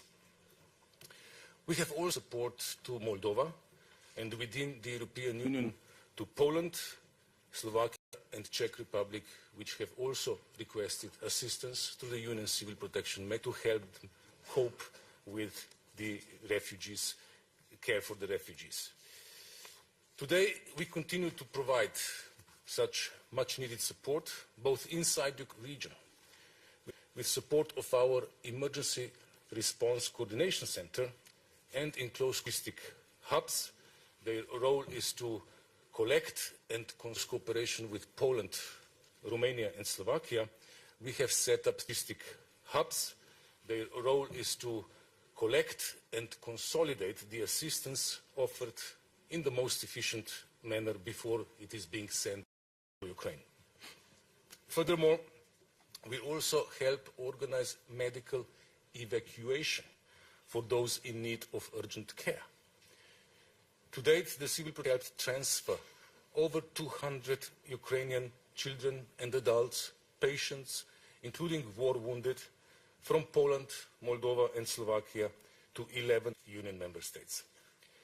The Commission is also receiving donations from the private sector. Most recently, the biological, radiological and nuclear countermeasures from private donations were transported from Belgium to Ukraine. More donations are in the pipeline from all across. I wish to recall that the European Union, together with its member states, is the biggest donor of humanitarian and early recovery and development assistance to Ukraine. To deal with the most pressing fallout from this military aggression, we are funding humanitarian assistance by now totaling 143 million euro. Around 130 million is intended for Ukraine and 13 to Moldova. This funding is part of a larger Commission's package of almost €1 billion for people fleeing the war, both inside Ukraine and abroad. As you know, we are funding, through our humanitarian funding, we are funding organizations on the ground. This means UN agencies, the Red Cross family, and international non-governmental organizations who are working to support conflict. Despite security and access constraints, of which you are familiar, and of which also the mayors from Ukraine spoke, our humanitarian partners continue to scale up their operations and deliver aid, including in hard-to-reach areas. Once again, I need to reiterate that humanitarian aid must be granted for all who need it. The so-called windows of silence are necessary to ensure safe passage and delivery of relief items to all evacuated civilians. Honourable members, local authorities in the European Union, in their towns and regions, but they can also play a significant role. Difficult. Many of you have privileged contacts with your on, and how to do that. You contacts with your colleagues at local and regional level in Ukraine, and you can assess the need on. And how to do that, you pass them on to the state-level organizations in your country, with whom we are in touch with regard to the assistance that can be provided. And in this respect, I wish to praise the Committee of the Regions for launching its new online information hub. Matching offers of assistance from individuals is indeed an effort that simplifies the provision of emergency assistance to local and regional authorities inside Ukraine as well as all around Europe, where such. As always, the Commission values the efforts of the Committee of the Regions, our trusted partner, but even so during such an unprecedented crisis, unprecedented since many, many decades. Once again, thank you for the invitation. Thank you for excellent cooperation. Thank you, President, for your role in this. And now I'm looking forward. Thank you. Thank you very much, Commissioner, Commissioner Lenarčič, dear friend Yanis, and thank you for the collaboration with us all these years with the Committee of Regions. You have been of great help during difficult times. So, dear colleagues, to move on now. We have approximately 40 members, 40 of our colleagues who want to take the floor. So a huge number, but this is a very interesting debate. So what I propose is that I've already asked Commissioner Šefčovič, who is following another debate later on, to move his debate from 4 to 4:30, so we have 1 hour of clear. This means that in order to have the commissioners also and our mayors respond to the questions, I would suggest that we give the floor who have asked for the floor for 1 minute, so that you present your main idea or your basic question, in order to have time for the commissioners to answer, 30 to enter in our next debate. So, unfortunately, since I have a meeting with President Zelensky of Ukraine for reconstruction, it's a very important meeting with the Association of Mayors and Regions of Ukraine. I will have to step to the next room, so I ask the Vice President of our committee, my good President of our committee, my good friend Vasco Cordeiro, to chair this very important and interesting debate. Thank you.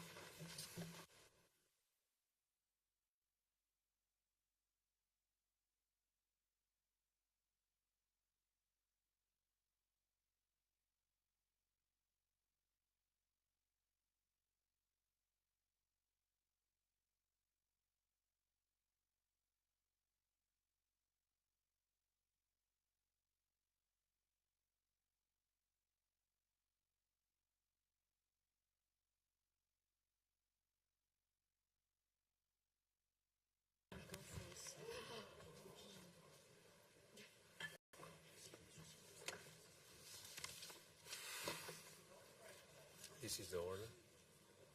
Yes. I would like, previous to giving the floor to the first member, I would like to, if possible, that we have time on the screen so people who are intervening, they can have and time left. And now I will give the floor to our colleague Geblevich. You have the floor for 1 minute. Dear Commissioners, dear honor to be able to participate in this important, I would say even the most important debate in the recent years in the Committee of Regions, and address you on behalf of the EPP groups.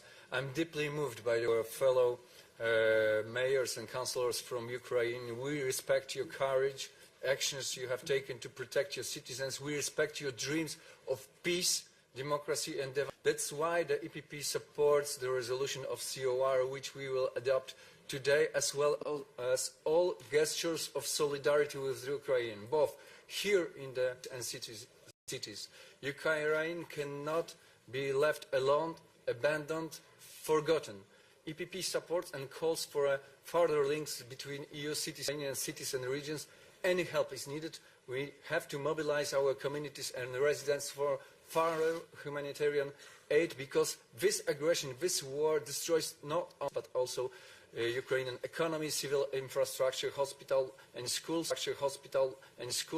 In my region, West Pomeranian region, Ukrainian friends, as from the very first of this cruel war, we have to continue We have to continue our aid. We have to do it in every village, in every. We call for intensifying help from the European Union, both directly to the Ukraine and to all local and regional authorities.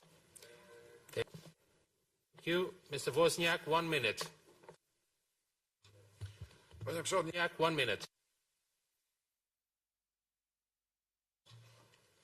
Minutę to powiem tylko o zagrożeniach, które widzę z perspektywy swojej kilkunastoletniej aktywności w zakresie współpracy z państwami partnerami.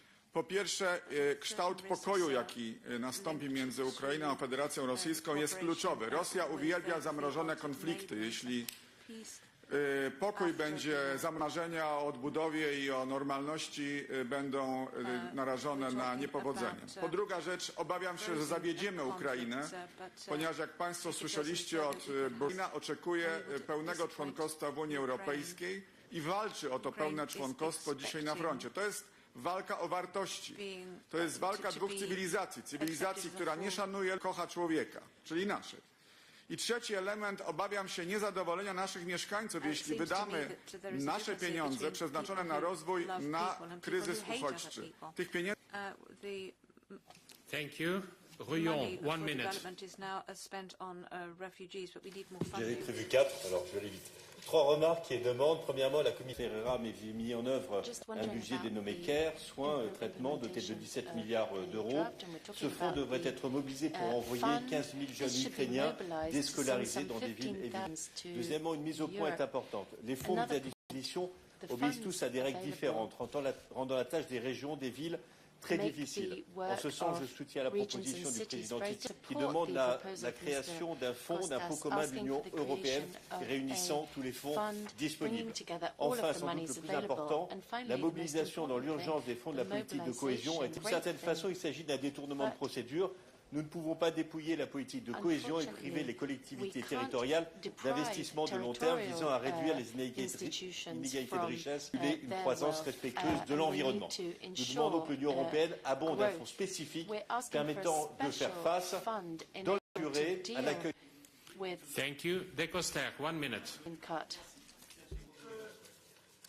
Pour que la paix puisse vraiment courir ses chances, il faut d'abord qu'il y ait l'Europe. C'est ce que Schuman disait le 9 mai 50, et c'est ce que nous disons, qu'il y ait une Europe aux côtés de l'Ukraine dans son combat pour sa liberté, pour sa souveraineté, aux côtés de l'Ukraine dans son combat pour sa liberté, pour sa souveraineté. Nous sommes favorables à un régime Stra aux côtés de l'Ukraine pour l'accueillir dans la famille, dans sa famille, l'Union européenne. Il faut aussi qu'il y ait une Europe aux côtés des Ukrainiens intégrés et leur souhaiter le meilleur accueil possible, leur pays. Et nous sommes villes, villages, régions d'Europe intégrées et leur souhaiter le meilleur accueil possible. Merci à la Commission européenne de nous aider à le faire par la mobilisation des outils de la politique régionale. Merci à l'autorité bancaire européenne qui ce matin a souhaité pouvoir favoriser l'intégration par la disposition qui permettra aux Ukrainiens d'avoir un compte bancaire. Nous souhaitons aussi et les diplômes ukrainiens pour favoriser leur vie professionnelle. Merci. Ortil, 1 minute. Dziękuję bardzo, ponownie koledzy z Ukrainy. Doceniam oczywiście dotychczasowe wysiłki Komisji Europejskiej w zakresie pomocy w celu ułatwienia procedur związanych z funduszem REACT-EU. Było to potrzebne, ale chcę zaznaczyć, że ta pomoc nie wystarczy. Wykorzystaliśmy już jako samorządy niemal wszystkie środki z poprzedniej perspektywy finansowej. To wymaga dalszych środków, które by były z nowej. Jaka jest rzeczywistość gospodarcza? Proszę Państwa, przede wszystkim rezerwacje turystyczne na Podkarpaciu są wydarzenia gospodarcze, promocyjne rzeczy. To tylko nieliczne przykłady, które chcę powiedzieć. Przedsiębiorcy rezygnują nielicznie na szczęście z inwestycji. Myślę, że trzeba koniecznie wesprzeć nas i wszystkie inne kraje europejskie, które przyjęły. Thank you. Markauskas, 1 minute. Ačiū prezidente. Lietuva ir Ukraina siekia seni ir draugiški santykiai. Sakyti, kad Lietuva turi daugiau negu 300 km sienos su Rusija ir Baltarusija. Ir mes senai pažįstam poną Putiną, Lukašenką ir mes senai perspėjom Europą apie galimą Rusijos ir Baltarusijos agresiją į Ukrainą, o taip pat jautėme didžiulį Baltijos ir mes padedam ir padėsim Ukrainai. Tačiau Europa taip pat turi išmokti pamoką, kad tos Europos šalis, kurios arčiausiai galimo konflikto, kad reikia kreipti dėmesį į tą informaciją ir reikia reaguoti laiku. Ačiū labai. Thank you, Mr. Voss. You have the... Vielen Dank, Herr Präsident. Wir stehen hier und ich muss wirklich meine tiefe Bewunderung Ausdruck geben, wie die Bürgermeisterinnen und Bürgermeister aus der Ukraine trotz der nach vorne geschaut haben, in die Zukunft geschaut haben. Und wir alle werden das mit dem Marshallplan stark unterstützen müssen. Wir haben viel über die Flüchtlinge, über die Arbeit der Verwaltung gesprochen und letztlich wird an dieser Stelle deutlich, Europa muss zusammenstehen.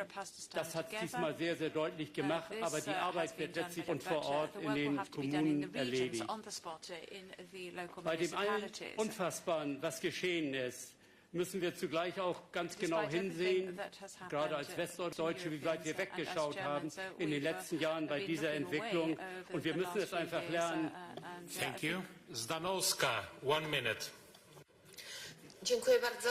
Chciałam się skupić na jednej podstawowej rzeczy. To, co już było, zadziało się. Potrzebujemy wyprzedzających i sformalizowanych. Niestety w obecnej dobie marzyć o tym, że większość naszych gości, która w tej chwili nas odwiedziła, uchodźców z Ukrainy, będzie bardzo szybko wracała do swoich domów. Tak się na pewno nie stanie, bo i badania wszelkiego typu, które są w tym zakresie prowadzone. Również też sytuacja na Ukrainie, gdzie te osoby potraciły swoje majątki, swoje domy, swoje mieszkania, nie rodzi żadnych wątpliwości, że te osoby zostaną z nami na dłużej. Dlatego potrzebnie dedykowanych działań, przede wszystkim również i środków w zakresie opieki nad dziećmi, w zakresie opieki nad osobami starszymi, ale potrzebujemy tych działań tu i teraz. Potrzebujemy uproszczenia prawa zamówień publicznych, potrzebujemy też określenia jasno, że środki, które będą płynęły z Unii Europejskiej, będą w 100% pokrywały te koszty. Inaczej nie damy sobie zwyczajnie. Thank you. Struk, 1 minute. Dziękuję bardzo. Z wielką przychylnością witam projekt rezolucji wsparcie regionów i miast Unii Europejskiej. Ale chciałbym poruszyć dwa zagadnienia. Po pierwsze, należy wskazać, że pakiet CARE i CARE Plus, który umożliwia odpowiednie przekierowanie środków w ramach obecnej perspektywy finansowej, powinien zostać uzupełniony o rozwiązania analogiczne jak dla środków REACT-EU skierowanych na niwelowanie skutków pandemii COVID-19. Konieczne jest dalsze zwiększenie elastyczności, by jak najlepiej odpowiedzieć na potrzeby gości z Ukrainy. Wskazane jest jednocześnie wprowadzenie 100% dofinansowania ze środków Unii Europejskiej, co pozwoli w pełnym wymiarze uczestniczyć w działaniach pomocowych organizacjom pozarządowych. Po drugie, już dziś należy podjąć decyzję o przekierowaniu środków zaplanowanych w ramach perspektywy 21-27 w instrumencie sąsiedztwa oraz współprogramy z udziałem Rosji i Białorusi. Warto rozważyć opcję polegającą na przesunięciu tych środków do... 1 minute.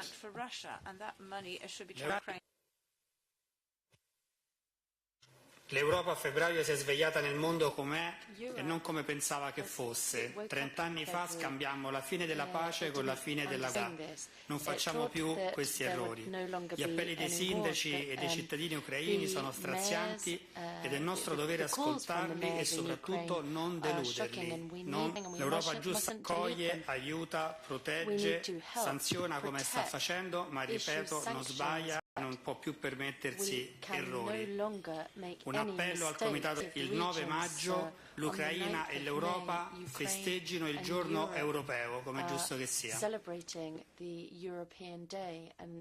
Thank you. One. Unsere Solidarität im ADR gehört allen Menschen, die in ihren Staaten in Freiheit und Selbstbestimmung leben wollen. Zusammenhalt ist eine Kernaufgabe der Kohäsionspolitik. Deshalb begrüße ich, dass die Euro in Krisenzeiten erneut Flexibilität zeigt und mit dem CARE-Paket Regionen finanziell entlastet, um den flüchtenden und schutzsuchenden Menschen aus der Ukraine schnell zu helfen. Eine Flexibilisierung, aber auch durch die erweiterten Vorfinanzierungsmöglichkeiten zeigen die Mitgliedstaaten nicht nur Solidarität gegenüber den Schutzsuchenden, sondern auch der Mitgliedstaaten untereinander. Die Menschen vor Ort müssen dabei helfen, die Leute zu integrieren und auch den Wiederaufbau der Ukraine voranzutreiben. Ich bedanke mich bei Roberto Gualtieri für seinen Vorschlag Partnerschaften. Ich würde das erweitern wollen, um zu Städtepartnerschaften zu kommen. Wir müssen ja auch Krankenhäuser, Kindergärten, Rathäuser, Wasserwerke und so weiter wieder aufbauen. Ich würde mich sehr darüber freuen, Wege finden würde, solchen... Thank you. Magyar, 1 minute. Ladies and gentlemen, I'm from Hungary, from a country with less than 10 million in 2 months. We have received as much as 620,000 refugees, mainly mothers and children, to cross the Ukrainian border. I'm proud to Hungarian citizens, private persons, governmental, regional authorities, the church and the civil society has shown big solidarity, providing humanitarian aid from the very first day. And all this comes from our heart. I ask for your attention too for the Ukrainian side of the border. A lot of Ukrainians flee but they remain in Ukraine. They need accommodation, new facilities, catering, everything. and we do have them, facilities, catering, everything, and we do have them also. Please use the neighboring regions' direct connections to the UK to have them. This is also the request of the politicians from the Ukrainian side. Thank you. Mr. Nachka, Deputy Mayor of Paris, you have the floor. Bonjour, je suis heureux de m'adresser ici au nom de la maire de Paris, Anne Hidalgo, et de rappeler l'engagement de Paris pour l'Ukraine, évidemment.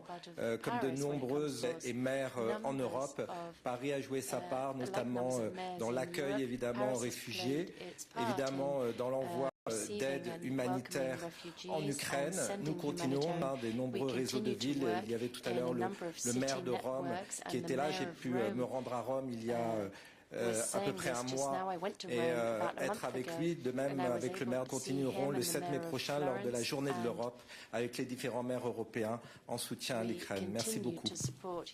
I'm the one who thank you. Thank you so much. Brockes.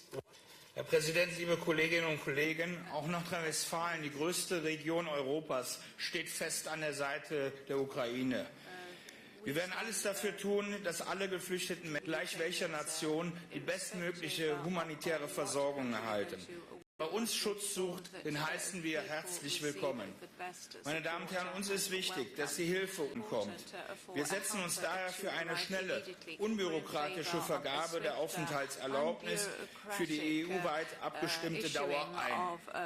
Ob Zugang zum Arbeitsmarkt, die Kohäsionspolitik sollte hier gezielt im Sinne der Ziele der Kohäsionspolitik auch eingesetzt werden. Vielen Dank. Thank you. Bogdan, 1 minute.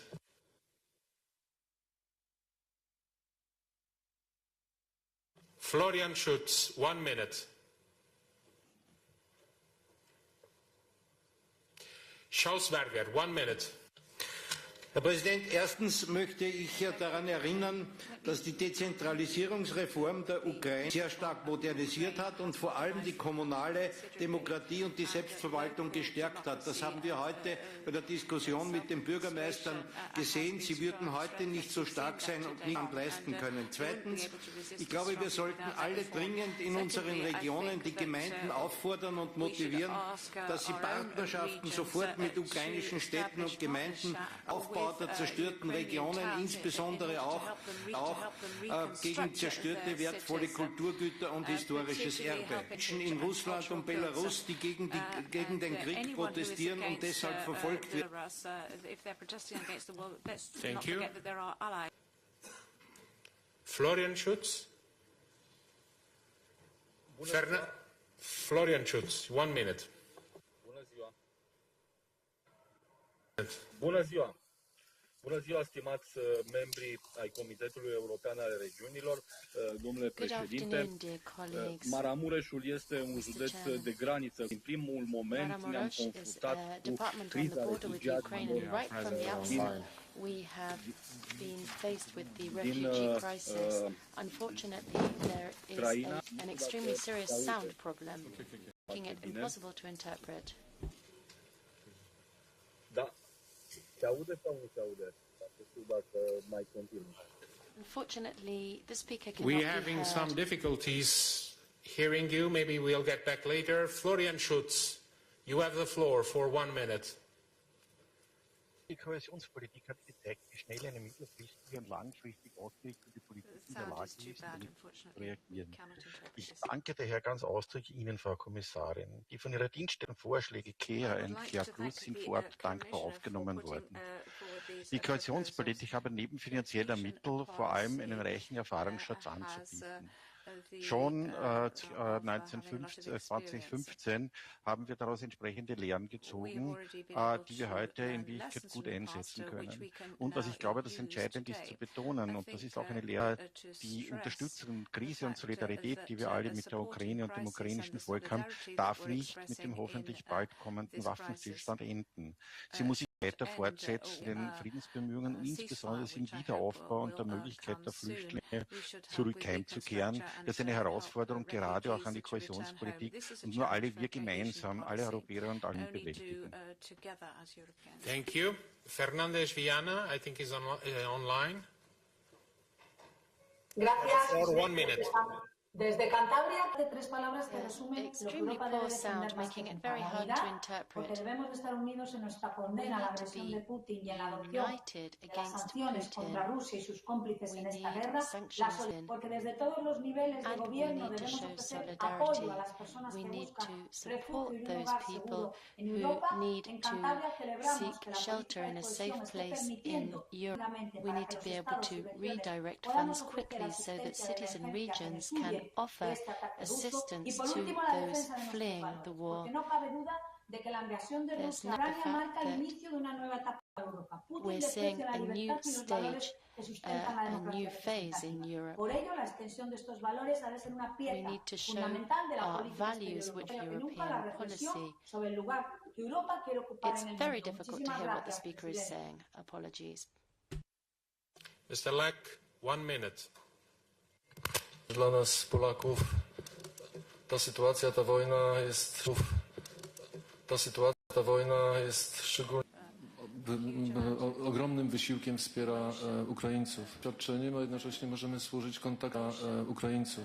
To wszyscy mieszkańcy, to samorządy, to organizacje społeczne. Dlatego też dysponujemy ogromną wiedzą, możemy służyć kontaktami, które mogą przydać również naszym koleżankom, kolegom z Europy. Należy podkreślać, że Rosja to nie jest żaden partner gospodarczy, wojnę surowcową. To wymaga naszej wspólnej jedności europejskiej, ażeby nie handlować, nie dostarczać pieniędzy. Ponadto jeszcze chciałem zaprosić rządowców na okrągły stół, który jako organizacje polskie samorządowe organizujemy 8-9 maja, zapraszając również stronę rządową, NGOs. Thank you. Bereni, 1 minute. Thank you, Mr. Chair. During the first wave of the refugee crisis, that local governments, regional governments, and the voluntary organizations were those who could provide humanitarian support, humanitarian aid.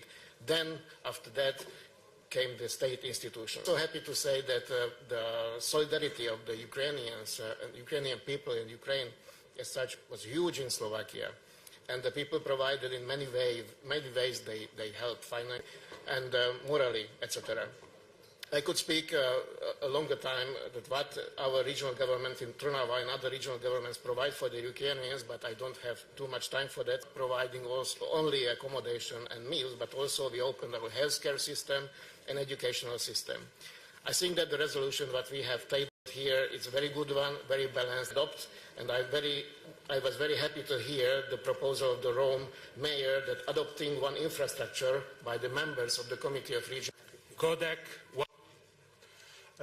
Chciałbym podkreślić, że szczególnie poruszające jest uczestniczyć w tej dzisiejszej dyskusji i obserwować również solidarność europejską.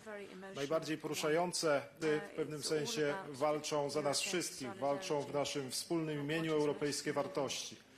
Dzisiaj więc z naszej perspektywy Unii Europejskiej najważniejsze powinny być dwie kwestie. Stworzenie jasnej perspektywy członkostwa dla Ukrainy, dla ludzi, którzy wartą o europejskie wartości, a po drugie wielu w Europie, ale jak postulują polskie samorządy, stworzenie nowych mechanizmów, aby ta pomoc dla tych, którzy są zabezpieczeniem dla tej walki na Ukrainie, jakie ma Unia Europejska. Dziękuję. Mr. Nika, 1 minute. Thank you, Mr. Chair. Since the 24th of February in our European territories, an atrocity none of us could have thought possible in the peaceful society of our grandparents to create. This shattering reality urges us to act together in offering support and comfort to our neighbors and friends in Ukraine. We in the Timiș County of Romania, like many other world authorities and citizens alike, have given a helping hand and are fully committed in sustaining all further actions needed. What I would like to draw your attention to, Mr. Local authorities are in the front line helping the refugees, but we need also European support in order to cope with the situations on the long run. In the view of recent developments in Transnistria, of utmost importance that the Republic of Moldova to be actively supported in order to face, on one side, the refugees crisis and its economical influence, but as well in terms of security and political support.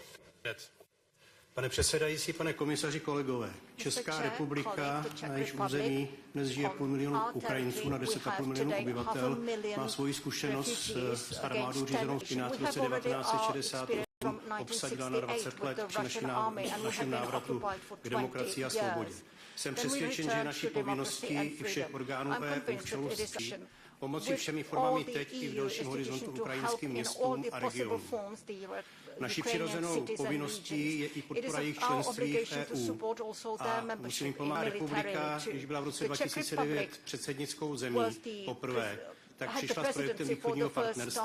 Jsem přesvědčen, že v roce 2013, kdy v druhém pololetí opět máme příležitost zejména Ukrajině, ale i Moldávii pomoci a předvést naše partnerství jako nikdy předtím. Děkuji. Thank you. Grotiev. Press the microphone. So sehr wir die aktuelle Willkommenskultur für die Menschen aus der Ukraine begrüßen, möchte ich doch, dass dies im Jahr 2015 in vielen Regionen Europas nicht so war. Für die jetzige Situation, aber auch für die Zukunft muss klar sein, alle Flüchtlinge müssen gleich behandelt werden. Wir selbstkritischen Blick auf unseren Umgang mit Geflüchteten werfen. NGOs berichten, dass Minderheiten sowohl von ukrainischen Behörden als auch bei der Ankunft in Grenzregionen dies gilt vor allem für People of Color. LGBTIQ-Personen laufen Gefahr, in Polen und Ungarn, den beiden größten erstaufständischen Regierungen, homophobe und transphobe Rechtsvorschriften verabschiedet haben. Transgenderfrauen dürfen die Ukraine nicht verlassen, wenn sie in ihren Dokumenten als Männer identifiziert werden. Geflüchtete Diskriminierungen sind inakzeptabel. Kaminskis, 1 minute. Paldies, priekšsēdētāji, cienījamie kolēģi. Pirmkārt, tautai, ka cīnāties par visu Eiropu, ne tikai par savu valsti. Daudzām Latvijas pašvaldībām arī ir sadraudzības pašvaldības Ukrainā, un tieši šī divpusējā sadarbība ir visnenovērtējamākais palīdzības sniegšanā Ukrainas pašvaldībām. Lai atbalstītu Ukrainā esošos iedzīvotājus, sadraudzības pašvaldības Latvijā un Ukrainā regulāri sazinās un noskaidrot lietas, kuras nepieciešams ir nosūtīt. Turpināt atbalstīt Ukrainas iedzīvotājus un darīsim to tik ilgi, cik šāds atbalsts Ukrainas iedzīvotājiem būs nepieciešams. Taču pat vismotivētākajām pašvaldībām budžeta iespējas nav neierobežotas. Mobilizēties ļoti ātri sniedzot finansiālu un materiālu atbalstu Ukrainai, taču tā ir centralizēta. Es vēlētos aicināt Eiropas Savienības atbalstu sniegšanu veidot decentralizētāku, lai tieši pašvaldības, kuras saņem Ukrainas iedzīvotāji un nodrošina tos ar visu, kas tam sākotnēji nepieciešams, varētu nepastarpināt piekļūt Eiropas Savienības fonda līdzekļiem. Stavjārski, 1 minute is online.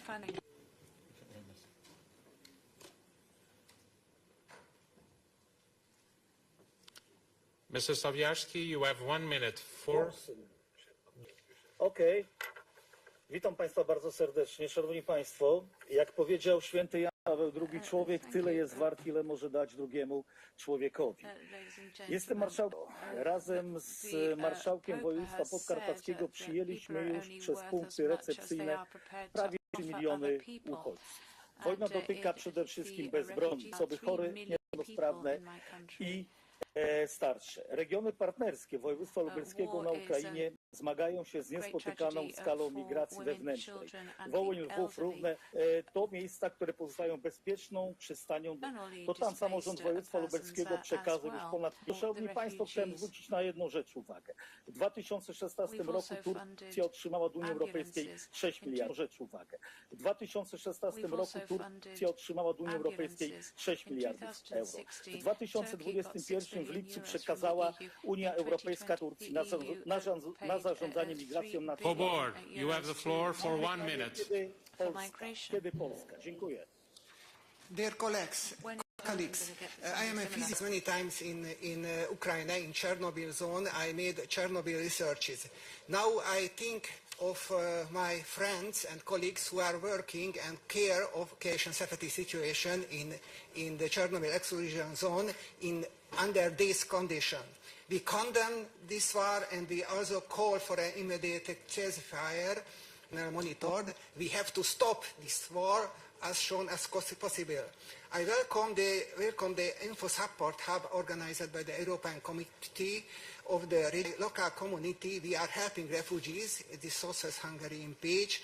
with full supply and, for instance, for free parking, free mass traffic, etc. The unity in action is helping people through direct humanitarian aid, emergency civil protection, assistance, support at the border, as well as clear legal status allowing the work to receive immediate. Ratilainen. Thank you, Chair, and dear colleagues. I don't think we can have this debate without acting against Ukrainian women and evidence we have seen of systematic rapes and sexual violence in Ukrainian cities. Throughout the history, female bodies have been taken instrument of control, submission, and violence during wars. Unfortunately, this is no exception to that. The Ukrainian women should not need to suffer any more than they already do. I want to draw your attention on providing refugee women humanitarian aid, psychological help, and all the necessary and full-scale sexual and reproductive rights. This is a decision of both funding, but also political will and policies at all levels. I also want to raise a question of the global humanitarian impact of our prices of groceries soar, and this requires attention, and it requires humanitarian response at large scale. Mardarovici, you have the floor for 1 minute. Is online?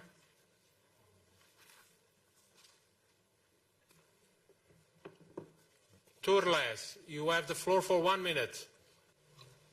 Komisāra kungs, dārgie Ukraiņu draugi,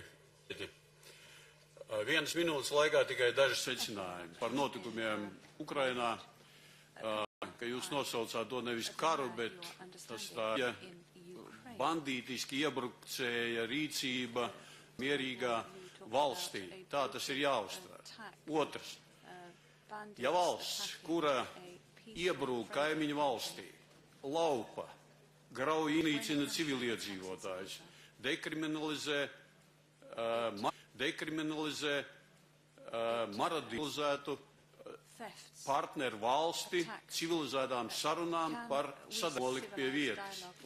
Šo valsti, es domāju, Krieviju, likt pie vietas. Thank you.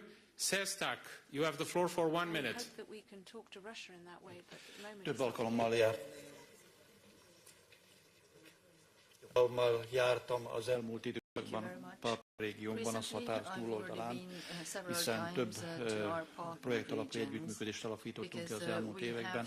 Legutóbb DT társelnökével, Vadym Boychenko elnök úrral, akivel a Tisza RTT-t létrehoztuk.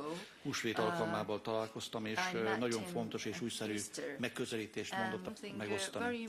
Vannak olyan félkész, illetve nem teljesen befejezett vagy átalakítható épületek a régiójukban, amit ők felmérnek minden egyes közösségben, mint hogyan lehetne viszonylag olcsón, kisebb beavatkozással és szakszerűen felújítani ezeket az épületeket, illetve lakhatásra alkalmassá tenni rövid időn belül, hiszen ez a válsághelyzet sokáig elhúzódik, és a lakhatás a legfontosabb probléma a határ túloldalán Ukrajnában. Ezt a felmérést ők rövidesen el fogják végezni, és megosztom önökkel ezt az eredményt. Mardarovici.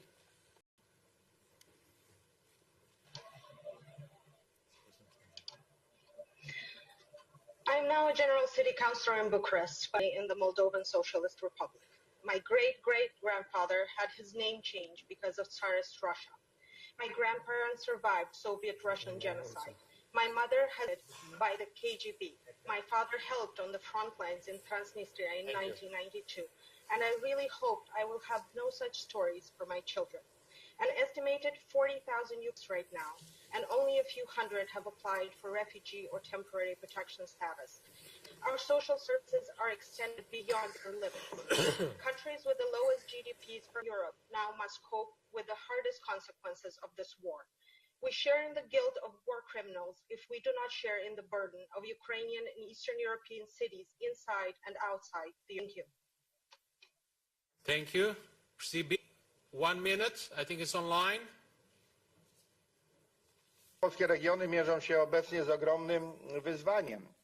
Fala uchodźców, jaka Polski jest nieporównywalna do żadnego kryzysu migracyjnego w Europie na przestrzeni 10 lat. Pomaga fakt, że polskie regiony mierzą się z tym kryzysem w ramach własnych zasobów finansowych. Przekaz płynący wcześniej na konkretne działania, na przykład na przeciwdziałanie skutkom COVID w ramach mechanizmu REACT odrębne pieniądze, niezależnie od środków w ramach mechanizmu REACT, jest dla nas niezrozumiały i niesprawiedliwy. Środki pomocowe na rzecz uchodźców muszą pieniądze, niezależnie od środków otrzymanych już na inne cele w ramach polityki spójności.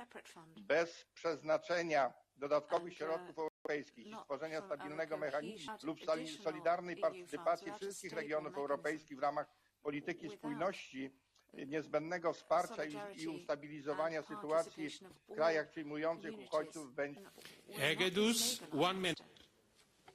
As regional and local authorities, we have core responsibility to support the refugees who are escaping the horrors of war. Country, Hungary welcomed more than 600,000 refugees, and my city, Veszprém, also provided support to thousands of people to help them feel safety and to live a normal. At local level, we would welcome more EU funds to be able to provide more concrete initiatives to the Ukrainian refugees.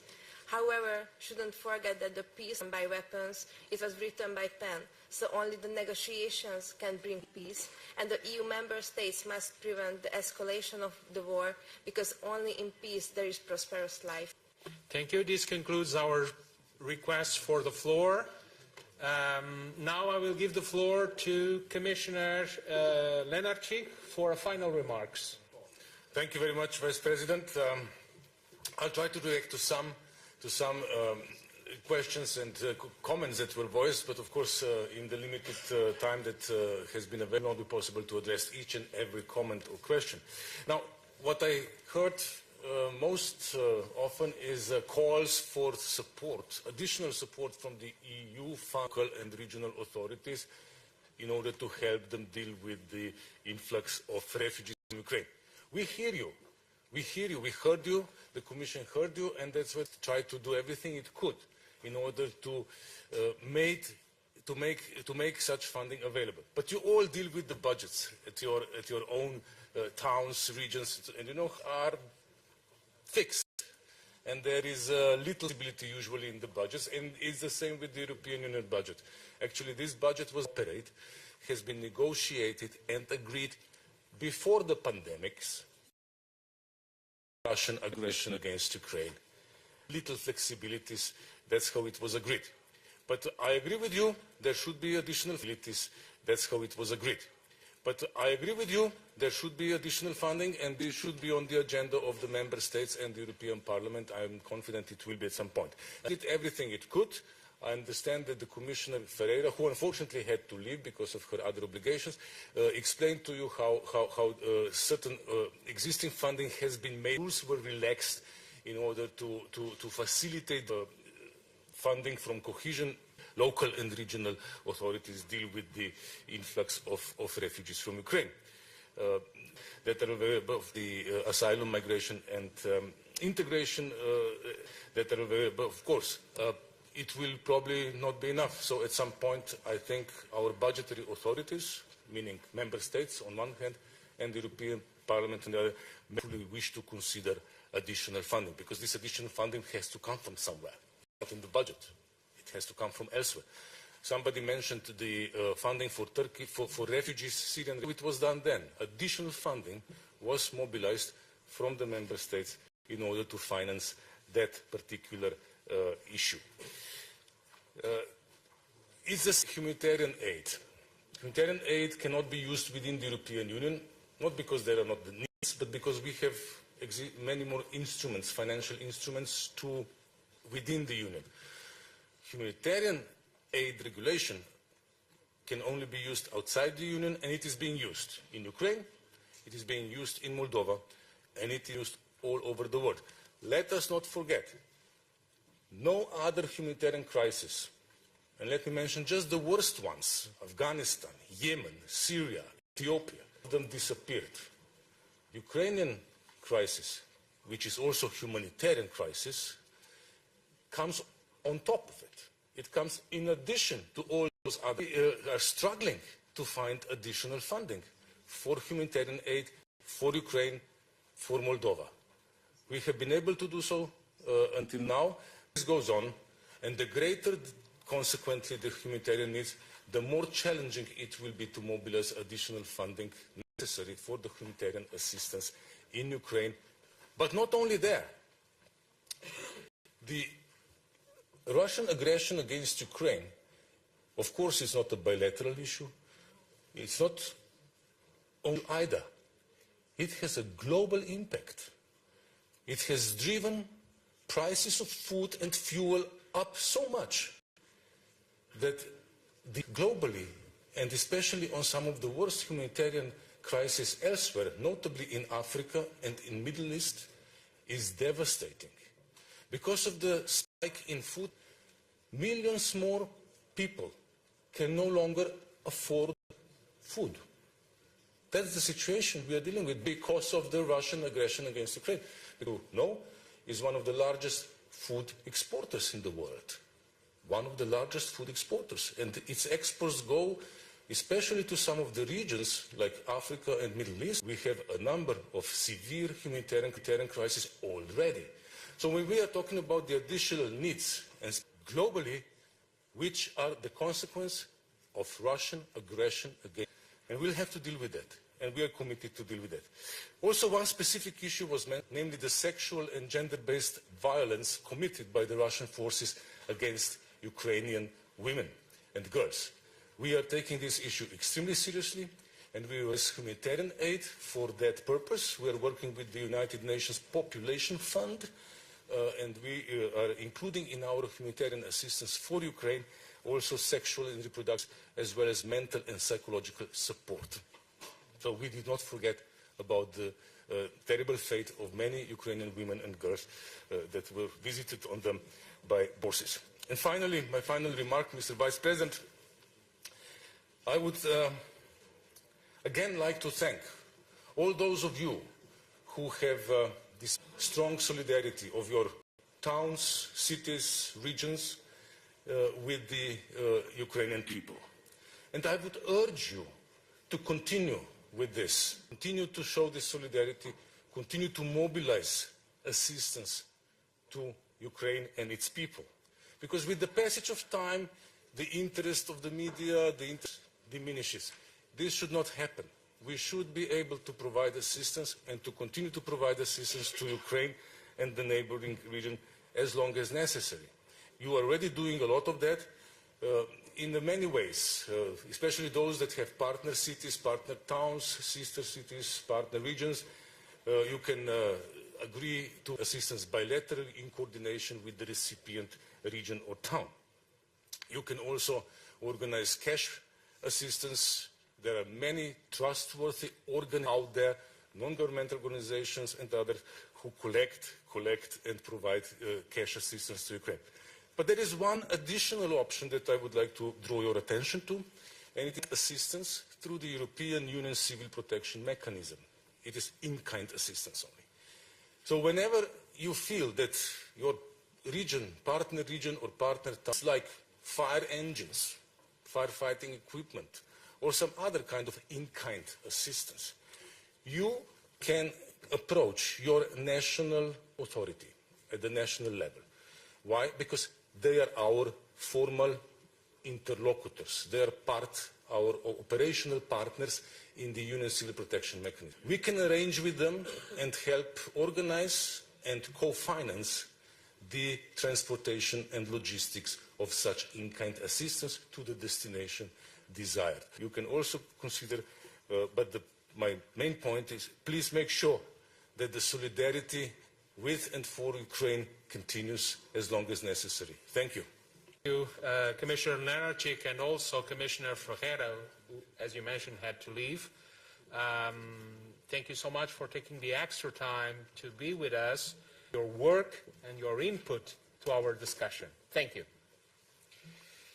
Now, I would like, before going and proceeding to point number 5, to apologize to all the members whom I have to cut the microphone. I ask for your understanding, since we are